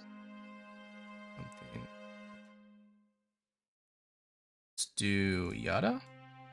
But let's see if she sells some fabulous items. Because we do have some money, so Yeah, we're trying to go shopping. yeah. And who knows, Dork. I'm so sorry, Dirk. I'm so sorry. Dirk might have a woman in every port by the time we're done. That was I such mean, a slip. hey. I'm so sorry. They I wish. thought that was on purpose. No, honestly, I was starting to say Dirk or Dirk does, and it came out Dork. Amazing. Dork. So, Haha. Oh my here god. in this crossroads at the center of Port Thorus, you see several individuals eating, meeting, traveling via cart, guards posted miscellaneously around, and yet this curious cart stands out to you as something special. You can see various chests, boxes, and curiosities on her table here. This woman in this bright red outfit with a quiver strapped across it. You can see this man kind of looking and saying, "How much for that? Oh, how much for that? Oh, well maybe that. Oh, okay." Steps away, kind of a little bit crestfallen. Aw. As you approach her, she looks up towards Dirk first, but then Shelly, as you approach first, she does respect you with her gaze. You approach, you get a better look at her. She's unlike anyone you've ever seen before. You're not quite sure what species she is of. But as you come near her, she gives you a big smile and says, "Welcome to Mistress Elizabeth's stand. What can we do for one another today?" Well, first, it is very lovely to meet you. If you could please tell me where to find the funeral home run by a man named Gavin. I would like to speak with him. I apologize, but I am no local. You will need to ask someone who is more accustomed to this city. I am a rather recent, immediate, you could say, arrival. Oh, yes, my friends and I just arrived as well. So I will ask someone else. But I would like to see what you are selling. Perhaps I could buy a gift to send home to my family. Oh, indeed. And yet I sense, even softly upon you, the touch of Epicrium. I do not know what that is. Yes, you do, for it fell from the sky not several nights ago. You have held it, as has that one. She points towards Dirk. Who's talking to this dude, asking directions of Church of Stombos. Yeah, Dirk's like, I'm ignoring the pretty lady. Oh yes, a large blue a stone fell from the sky, and yes, I did actually tap it with my finger. Then you have felt its substance. It felt like a rock that fell from the sky. Indeed. What I can tell you is that in the times to come, this resource will be a source of conflict and struggle, and then disappointment. For mere mortals know not how to shape such a thing. There will be blood spilled, or, as is always when a new resource appears, I sense you may have some in your possession. I do not. I am not strong enough to carry it. But we did take it out of the ground and bring it with us. Indeed. In that case, instead of marring yourself for future conflict by those who will seek it for what it could be, bring it to me for what it can be, for what it will be. And I will give you something truly worthy.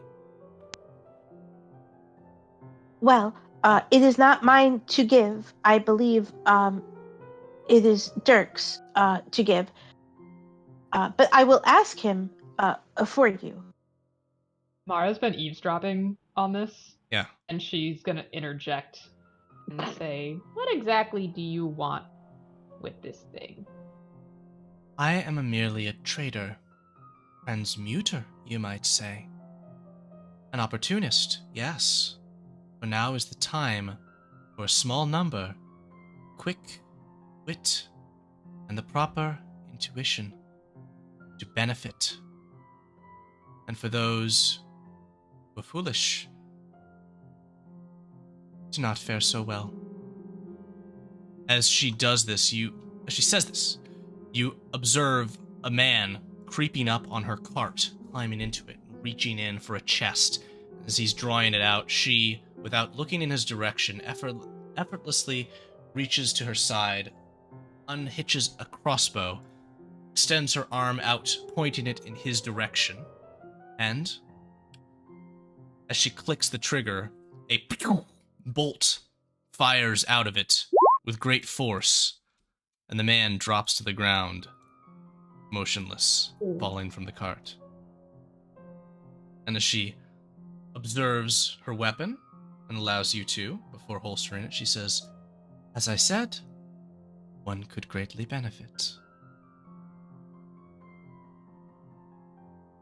Bring this counsel to your friend.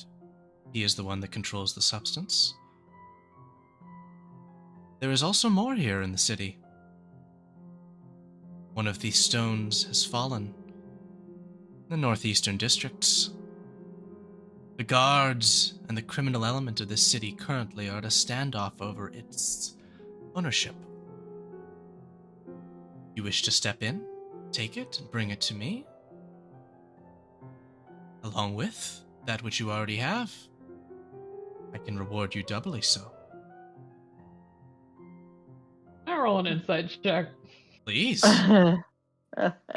Like what her deal is. She is shady AF, as I you don't kids trust would this say. lady. She's green. She is real shady. I thought she was like just an orc or something, but okay. Like how shady? Sorry. Though? Like V shady. Yeah, the Slim Shady. The Whoa. real Slim Shady. Whoop.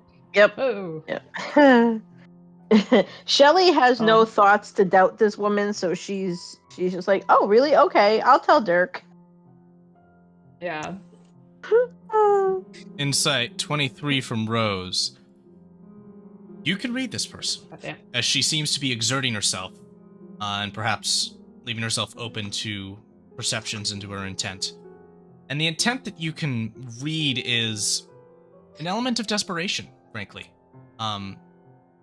But to an extent, I'd say also almost a desperation to convince. You do sense genuine nature to what she says. You don't believe that she's lying about this proposition. what Nor side about- do I think she's on? What side do you think she's on? Yeah. Her own side. Okay. So Does that mean she's a different criminal element than the one that she's mentioning, or That is reaching, and you also But sense. just I mean, you sense yeah. no affiliation that you can speak of.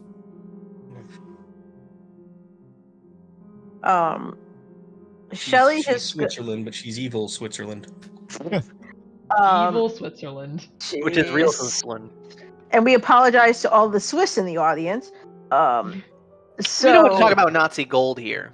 So Shelly is going to motion The towards National Treasure Dirk. 3 hasn't come out yet, David. My God. She's gonna motion towards the other three of her friends and say, I don't exactly understand what you mean. I will leave that up to my friends to figure out. I would just like to see if you sell any pretty jewelry. Maybe my mama loves jewelry very much. So maybe I could buy something nice to send back home to her as a gift. I have made you the offer that matters here. And she places her hand on the table, and as she rubs it across it, all of the fine jewels and artifacts that lay on the table dissolve into smoke. It says, all that is here is for the eyes of those who do not have real value. She smooths her hand across it again, and the smoke recongeals into the visage. Wobbles. Oh my.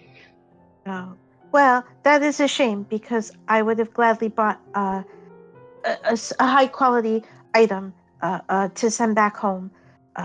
So maybe I will look for someone else. I apologize that you could not find a small trinket, though I do promise you that if you should be the recipient of power of an Epicrium item, you would be the envy of all your family. That's okay. Mara's I gonna, don't like- need them to be envious. Mara's gonna like grab Shelly's arm and be like, "Oh, thanks so much. We'll think on that." And she's gonna start like pulling her away. And Shelly will just like politely wave goodbye to the woman. Because she could give two hoots about being the envy of anything. So she's like, I'll just leave this to the adults. As we like get back to the group, Mara's where gonna. are you all gonna congeal here? Let's put you together here now that Dirk's got his Yeah. directions. Is Oh, Dirk yeah. leaving? Is he just going to the temple? Or is he Well, gonna come direction back? from you He just guys. walked away. Yeah, I was talking to these guys, and they asked me to bless their horse and their cart. Okay, so you, But I'll see everyone's leaving. I'll just alright. Yeah. these Oh my I'll say God. these Um, folks down here have vacated their table and have moved on into the city. So if you'd like to kind of hang around there and just have a little chat, you could certainly do so. Yes, the temple, a little to the north. Mara's gonna mumble to Shelly as we're like walking to the table, like, I don't trust that woman. Did you buy any special trinkets there? She had trinkets, but she did not have trinkets. It was very strange. But she is very interested in the pretty blue crystal that dropped from the sky, and was asking if we would give The her. Stimonium? Yes, she asked if we would give that to her, and she also said that another piece is here in and there are people fighting over it. But she asked if we would give her the piece that we have. And I told her it is yours to give You told if you her want no. to. Well, I told her she would have to ask you because it is yours, not mine. And I would not give away something that does not belong to me. It sounds like we might have to rescue the other Stimonium. Maybe then you all can talk to Stamos. I'm sure he is very lovely, but Muted Jake. Sorry, the lady did not actually call it Stimonium, right? It has a different name, I hope. She Yeah. called it Epicrium, Yeah. as can be seen in the attack. yeah, Yeah, okay, I Epicrium. couldn't Yeah. hear that word. It wasn't okay. So Yeah. we're no longer actually calling it that. We're going to call it Dirk is. the Epic Cure bullets. Epicurean. Okay. Which- But maybe we should get some advice from the church here. She did also say that criminals are very interested in it. So we have to save it. If a crystal could need saving, I do not know. We don't want something that is so powerful you can talk to the gods fall into the hands of mere criminals. Make a religion check at advantage, Dirk. Am I about to be struck with a vision? Nope. No. Are you about to be smited? But you got you got 2 double digits. That's better than most. Well, I rolled Although- single digits. No, but I mean, it's, But with still. my bonus. If we were to Normally rescue you're averaging like a this 7 second- on those. Stone, that woman made it sound like these I don't know. crystals We're not are actually about technically to be helping her, right? very valuable, and seeing as We're just kind of sort of how screwing we're over already everyone wanted else. by the state, is that something we want to be carrying with us? There's some things in this life more important than the state, Mara. Your eternal soul, Well- perhaps? I I already know I'm going to hell, so that conversation just isn't worth it. But well, if well- we're already wanted by the I mean, state, do we I am also all want to be for chased by pissing criminals? off effectively is what I'm everyone, saying. even if it means helping this lady. I don't have a problem with that. Maybe they'll use it to summon their demons, or I don't know what evil people do, Allow me to just but it so can't you be have good. this expanded visual. Add to your map the At the Epicrium crash mention of site. going to hell, Shia will say, No, if your remains are handled properly, you would not go to hell. Your soul would not go there, if handled properly. It's part of think the you know family my- business. Yeah, I don't yeah. think you know my family business. We're not very nice people. Oh, well, I cannot say because I have not met your family.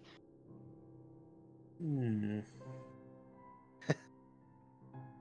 Well, I think we should save the Stimonium and add it to our reserves.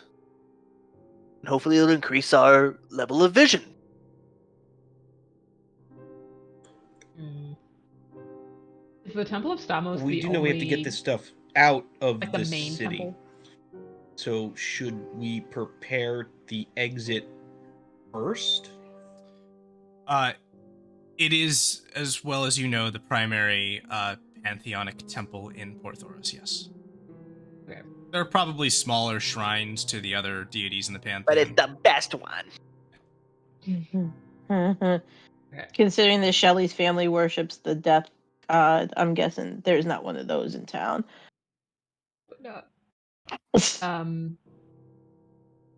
Yeah, maybe we should get a ship first. All right. You've got a list here. You can choose what order to go through it. Yeah. I guess While we should we're- procure the transportation for our first issue. Yeah. Docker. And then Shelley could ask somebody at the docks if they know where the guy Gavin is. I mean, do we have to... How long are we going to escort these elves? Until they get where they need to go safely. That we said we would do that. All right.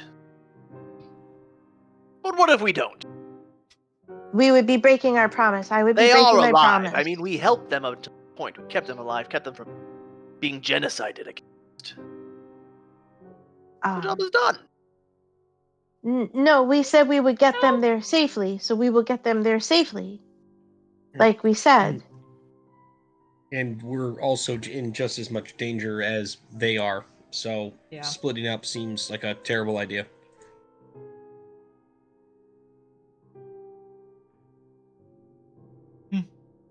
So, docks? Yes, I guess let's head over there and talk it out. Try Right. to find them. You Transpo. Don't have information on the secondary and tertiary vessels that are docked there. Only on the Northern Alliance ship. Do you want to go to that one? Do you want to go to the other ones? What's the plan, Stan? Assume start with the maybe... Northern Alliance vessel and move our way down if we need to. Huh? Because if Maybe we'll take a small contract. If my boat is too small, we might need a larger one. And we know they're We kind of could also independent.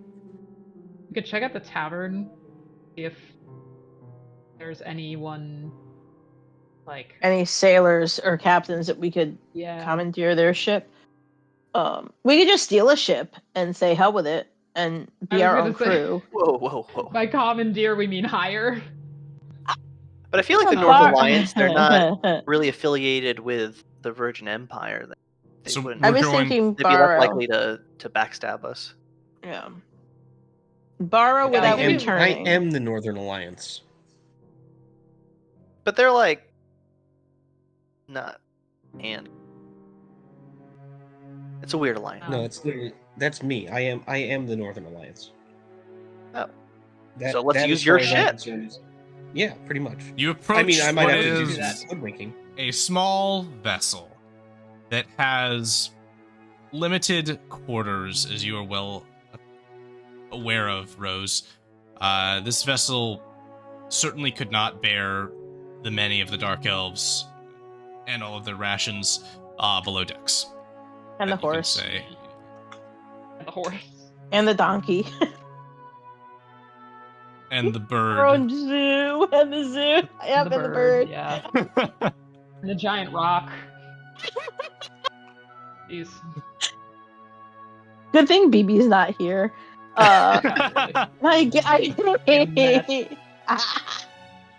Good. Yeah, I was Aladdin. unaware, and I should have known better. I was unaware that we needed to rent an ark for transportation. Give it time. I will get us more animals. Give it time. Maybe the Alliance crew That's what worries me. can man a different vessel.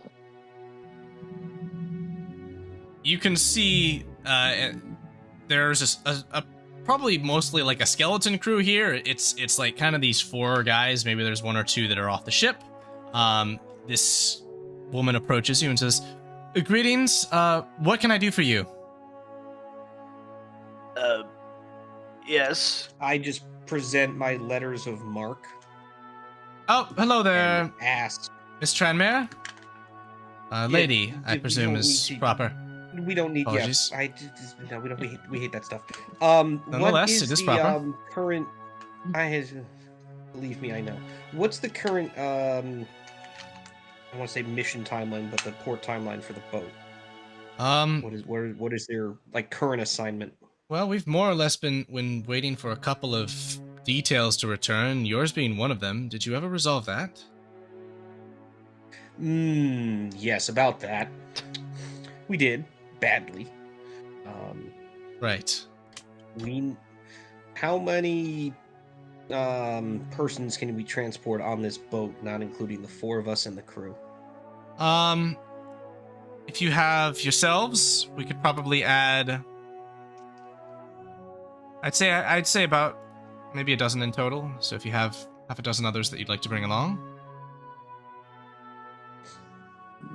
No, that's just like a half dozen of like the regulars. What about any other boats for transport? I'm thinking of like we have like at least another 2 dozen. Not counting us. How long are you willing to wait? I mean, we can sail back to deep water and gather a larger ship. No, time is of the essence. We'd have to charter something. And I'm afraid that would be on you. Our duty is our duty. I understand. Okay. If you need assistance, we can lend it. Not as though we're a very armed vessel. She points to the single ballista on either side of the ship. What, any boats here that you guys know, captains you're familiar with? No, I'm afraid. Empire or otherwise? No. Shit. I believe the 2 larger vessels in port are Cadlian, or whatever that closer one is. You have any information at all about the other ships? Well, I can point to that one and say, a little hard to see from the distance, but the closer of the 2 is flying a black flag, which is customarily not done, and dissociates them from any faction. But black is my favorite color. How big is that one? It's a pretty large ship. Both of the other ships seem like they would be scale enough to fit what you need. That could be anybody. The pirates? Is that a thing? I'm not a seafarer. Could be. Pirates are a naughty term. They like to call themselves adventurers. Independent contractors is the word that they prefer. Pirates in privateers. Yeah, privateers. Independent implies privateers. they did something wrong. I would like to speak with the people on the ship with the black flag because black is my favorite color, actually, and I would like to speak with them. I've never met a pirate before.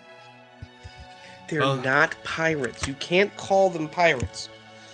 Some of them don't like that. You have to be nice. You have to call them privateers, adventurers, independent contractors, and occasionally degenerates who occasionally sail and or have a drinking problem. At least those are usually the good ones in my experience.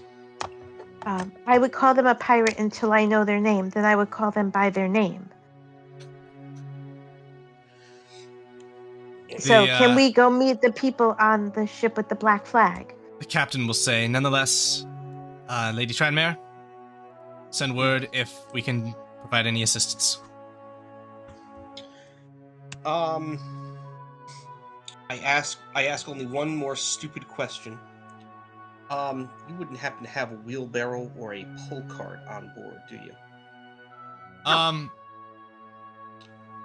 We could probably a dolly cart. Get dolly that cart for you. Chance. I can here. Stonebridge, she just is one of the sailors. Yes, ma'am. The lady requires a wheelbarrow or dolly cart or something of the like. Here, she fishes around and hands him a sack of coins. Says, "Go get it. We'll have it on the dock in give me 2 hours." All right, 2 hours. It's his way. Remind me how much that costs. I'll pay that back. We'll just send the bill to your father. Well, yeah, we're trying to not do that. He's not thrilled with me right now. We'll discuss that part later. All right. We'll let you know that as well. Okay. Rose is increasingly grumpy because that was not helpful, as she expected it to not be all that helpful. That's fine. Can we go talk to the pirates now? We Yeah. have time to talk to the pirates now? You want to talk to the pirates? If anyone asks if next you week? saw us, you didn't. Absolutely. Who was here? No. Pardon? What conversation? So, do I hear that you want to head down to this vessel here? I think so. The quote unquote middle one. Oh boy! Right. The one with the black flag. Oh boy. Because that can't be bad. It'll be fine. Absolutely. The seas. Your...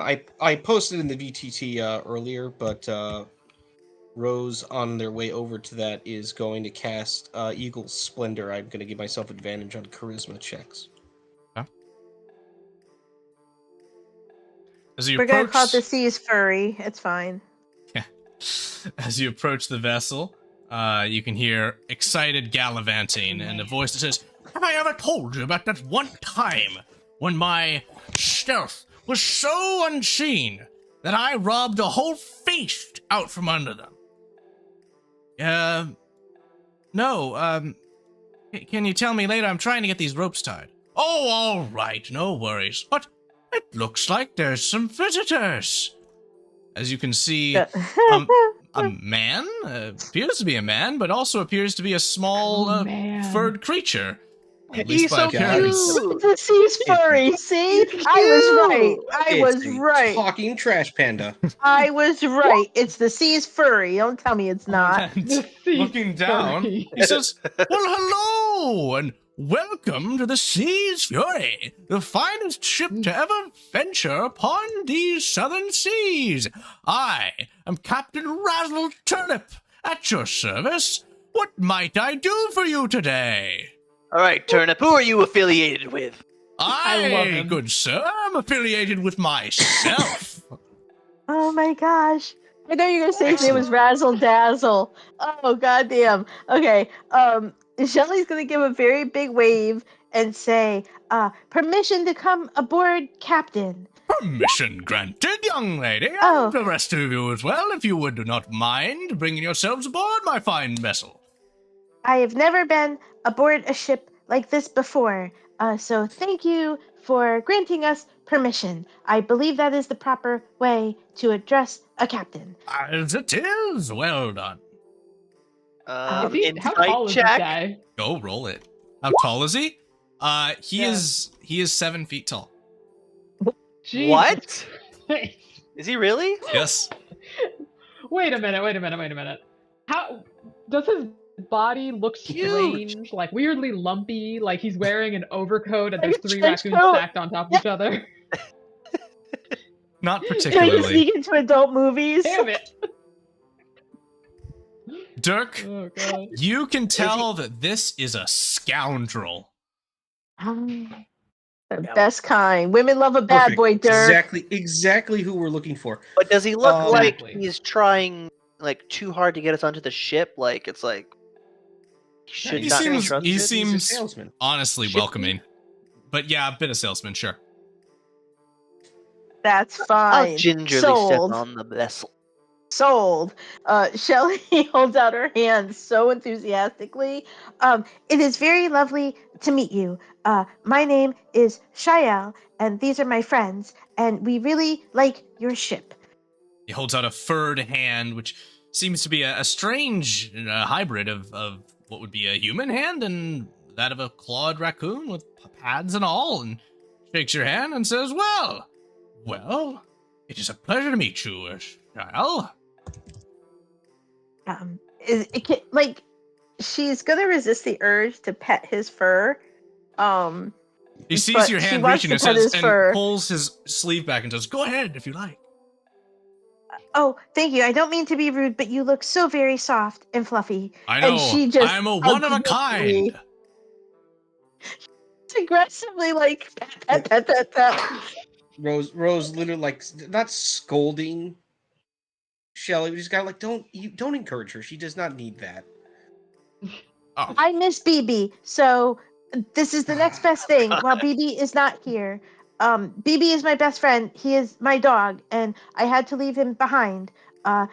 So I'm so I miss sorry him very to much. hear that. Oh. Yes. What I am grave sorry to- circumstances forced you to make such an exit? That is why we are here. We have a group of individuals. Indeed. From that need transportation to the south to whatever not port the Thorus is called. I don't know where it's not on the map now. And I am Port traveling Einhar, with... that would be. Right, that one. Yes. I am traveling with a marked Northern Alliance boat. We do not have the ability to transport the necessary all peoples that are there. We were wondering if you or your boat could be chartered to assist in that transportation. We can take on the whole family on this boat. Yes, absolutely. How many people? About 24. Ah, yes. Any supplies? Couple of carts, Yes. some animals. Yes, whole barnyard. Yes. I believe we can accommodate that. Yes. What would it cost? Shipmates, get the hold ready to no. Well, you're booking transport to Port Einhar. Yes, okay. That should be fairly simple. I can do that voyage for you for 350 gold pieces. Oh, that's perfect. No, it is not. Oh, have you a better deal to offer? Yes. I haven't even gotten to the hardest part of the deal yet. Yes. It's not Dealing with We're Dirk? a little strapped for cash. Yes, dealing with Dirk is part of the problem. My prices are non-negotiable, unfortunately.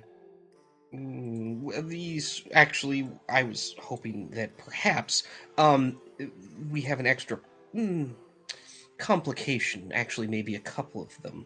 Do please clarify. Perhaps It may be in your interest, indeed, too. Well, maybe we should inspect the hold to make sure everything is okay here. Oh, for feel our free. team. It's all ready and open for guests if you like. Yes, I sort of gesture to the captain. Does he have like a quarters or something like underneath here? He Like, does, you know, yeah. The doors are wide open. You can see nice windows inside. You can I kind of sort of just gesture with him. I want to go and talk what looks like inside. Oh, you want to talk inside the vessel? Yes, about the two complications that we are about to run into. As we walk, Shael's gonna tug on Captain Razzle's clothes and point up at the all black flag and say, if you ever have a chance, maybe you should add and she'll like show her necklace and her earrings and the skull on the end of her wand. If you were to add a skull, I think that would look really adorable. Black is my favorite color, and that's why I wanted to come and see your ship. But the flag would look nicer if it had a skull on it, I think. Or a shield. Crew members will open trapdoors and gesture you all to entrances to the lower hold if that's something you wish to inspect. Meanwhile, the captain will step with you all into his inner quarters here. And Rose will go through the amphibious extraction that we need to leave port and pick everyone up. But let's offshore. not specify who we're picking up. I should also actually, note a hammock that hangs in a very sort of nest-like almost way that is kind of filled with leaves and branches and other sorts of natural material. Because he's a raccoon. Completely normal. As So, and then the second as we're, complication, like, the one that hanging I'm assuming, around- he's going to hand wave that we don't really care about who you're bringing on. Tracy, what do you have captain... for a moment, Jake? I was just going to say, Mara wants to like kind of hang back around outside where like the crew is, and just kind of, I don't know if I should like roll an insight check on them roll it. or Yeah, like see Go for it. how they are feeling about us. They're also, you'll hear some idle chatter of, Oh no. I wonder how much rum we'll get for this voyage. Another says, oh yeah, I know the first mate's doing her best to get us a whole keg full. So you overhear that, but otherwise can't glean any insights. Now, go ahead. Which is my idea. What does the captain know about the I'm gonna call it the meteor strike that occurred in the northeast? Wasn't that beautiful? quadrant? I don't know anything about it.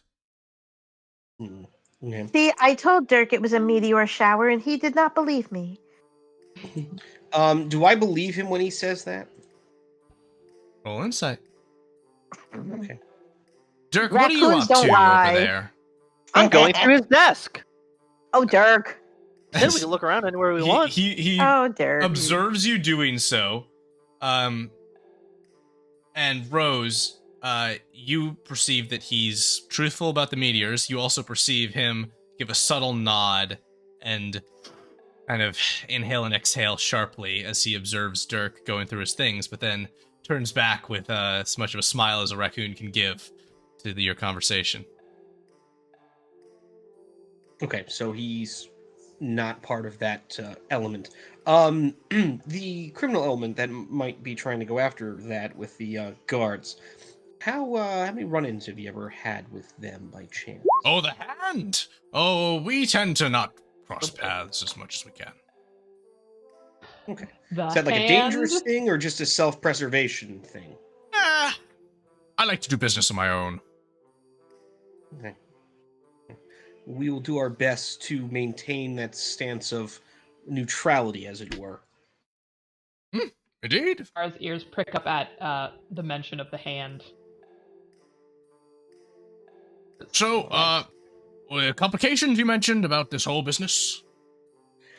The complication is, I don't know when we're leaving yet, but I would like to have, both of our boats ready as possible at a moment's notice, but I don't, again, this could be a several hour-long, quote-unquote, wait. Well, the soonest I can get us out is first light in the morning. Okay, that sounds I like need a some decent things enough to get plan. put together to get underway. I understand. I'll forward that information to my boat as well, and we'll see if we can secure payment before we leave. Oh, good. Do you have any secret holds? Oh, well, what's good man doesn't have secrets, but, no, not particularly extensive. After all, if anything comes onto my ship, I allow it onto my ship. Well, I mean, do you have any spaces in your ship where we might be able to conceal things or people?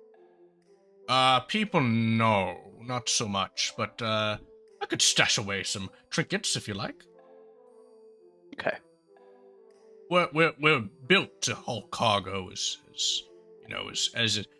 surprisingly enough, the best way to do gallivanting adventures as we love to do here upon the sea's fury is to just let inspections happen. After all, we have nothing to hide. Virgin Patrol stops us, they come on board, they look through our stuff, there's nothing illicit, they leave. Wait, who does the inspections? Virgin Patrols. They're all over these southern seas. Usually you don't get one, but I'd say about every other voyage. Sometimes you get two in a voyage. I think they're mostly around looking for any mages attempting to flee unlicensed from the continent. Catch them. They're inquisitors on those boats, and you gotta watch out for them. They can take your magic and turn it off. Shael just kind of does a whistling walk away to see what's going on outside the room.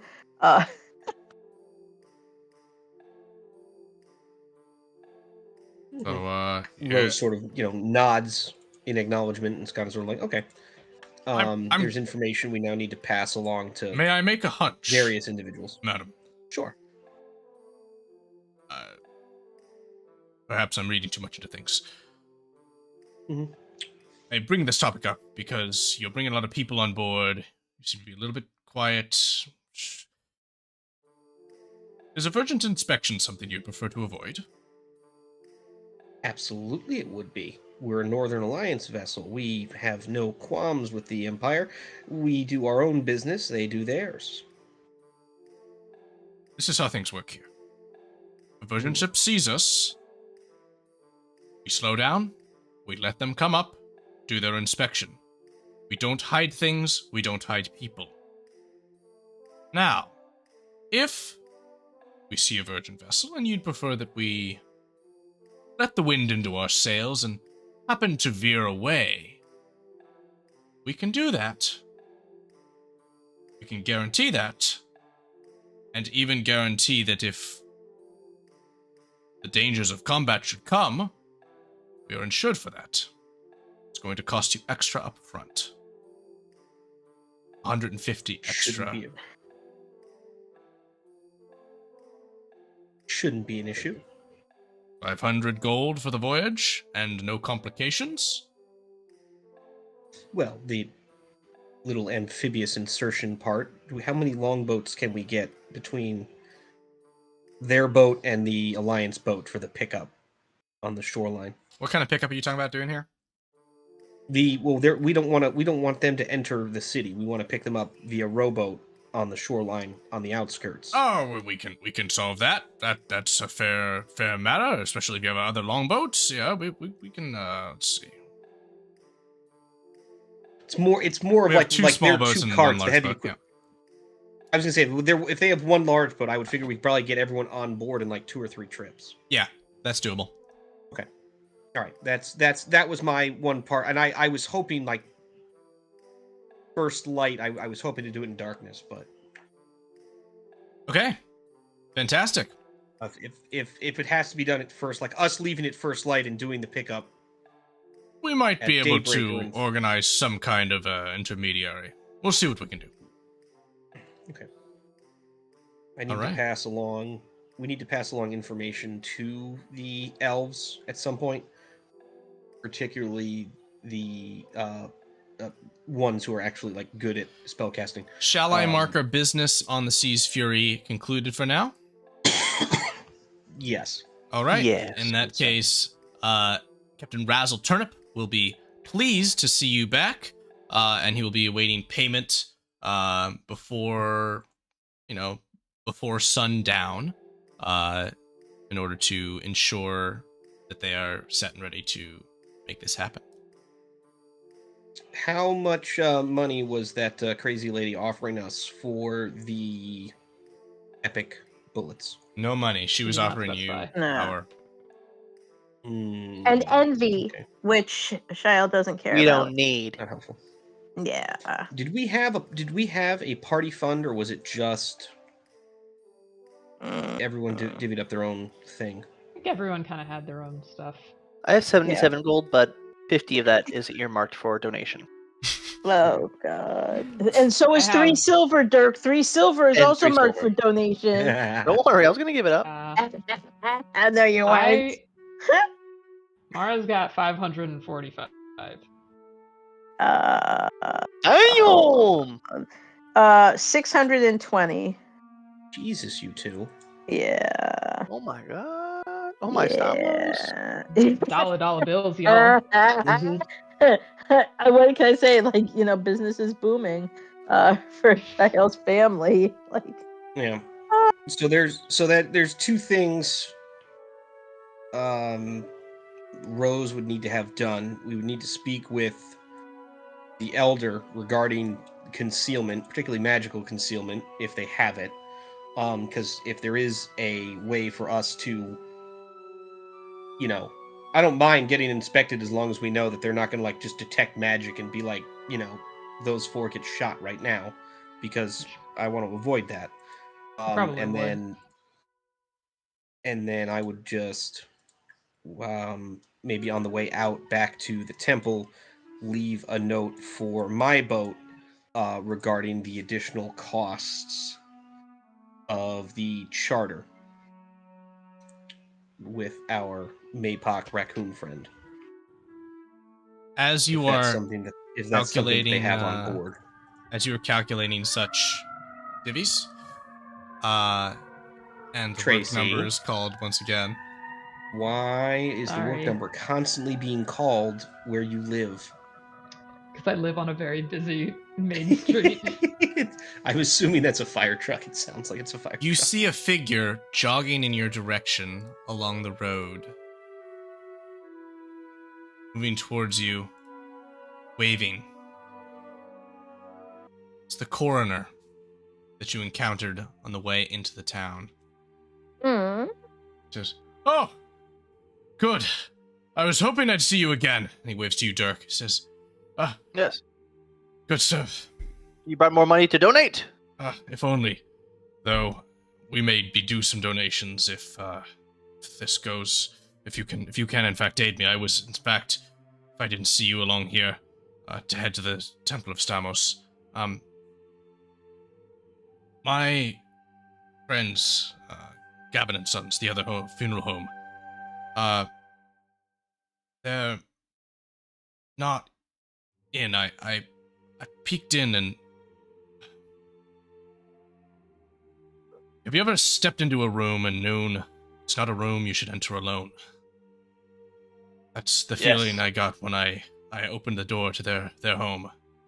I asked around the tavern and no one's seen them in several days. It's not like them. We all get drinks every night at the Salted Sailor.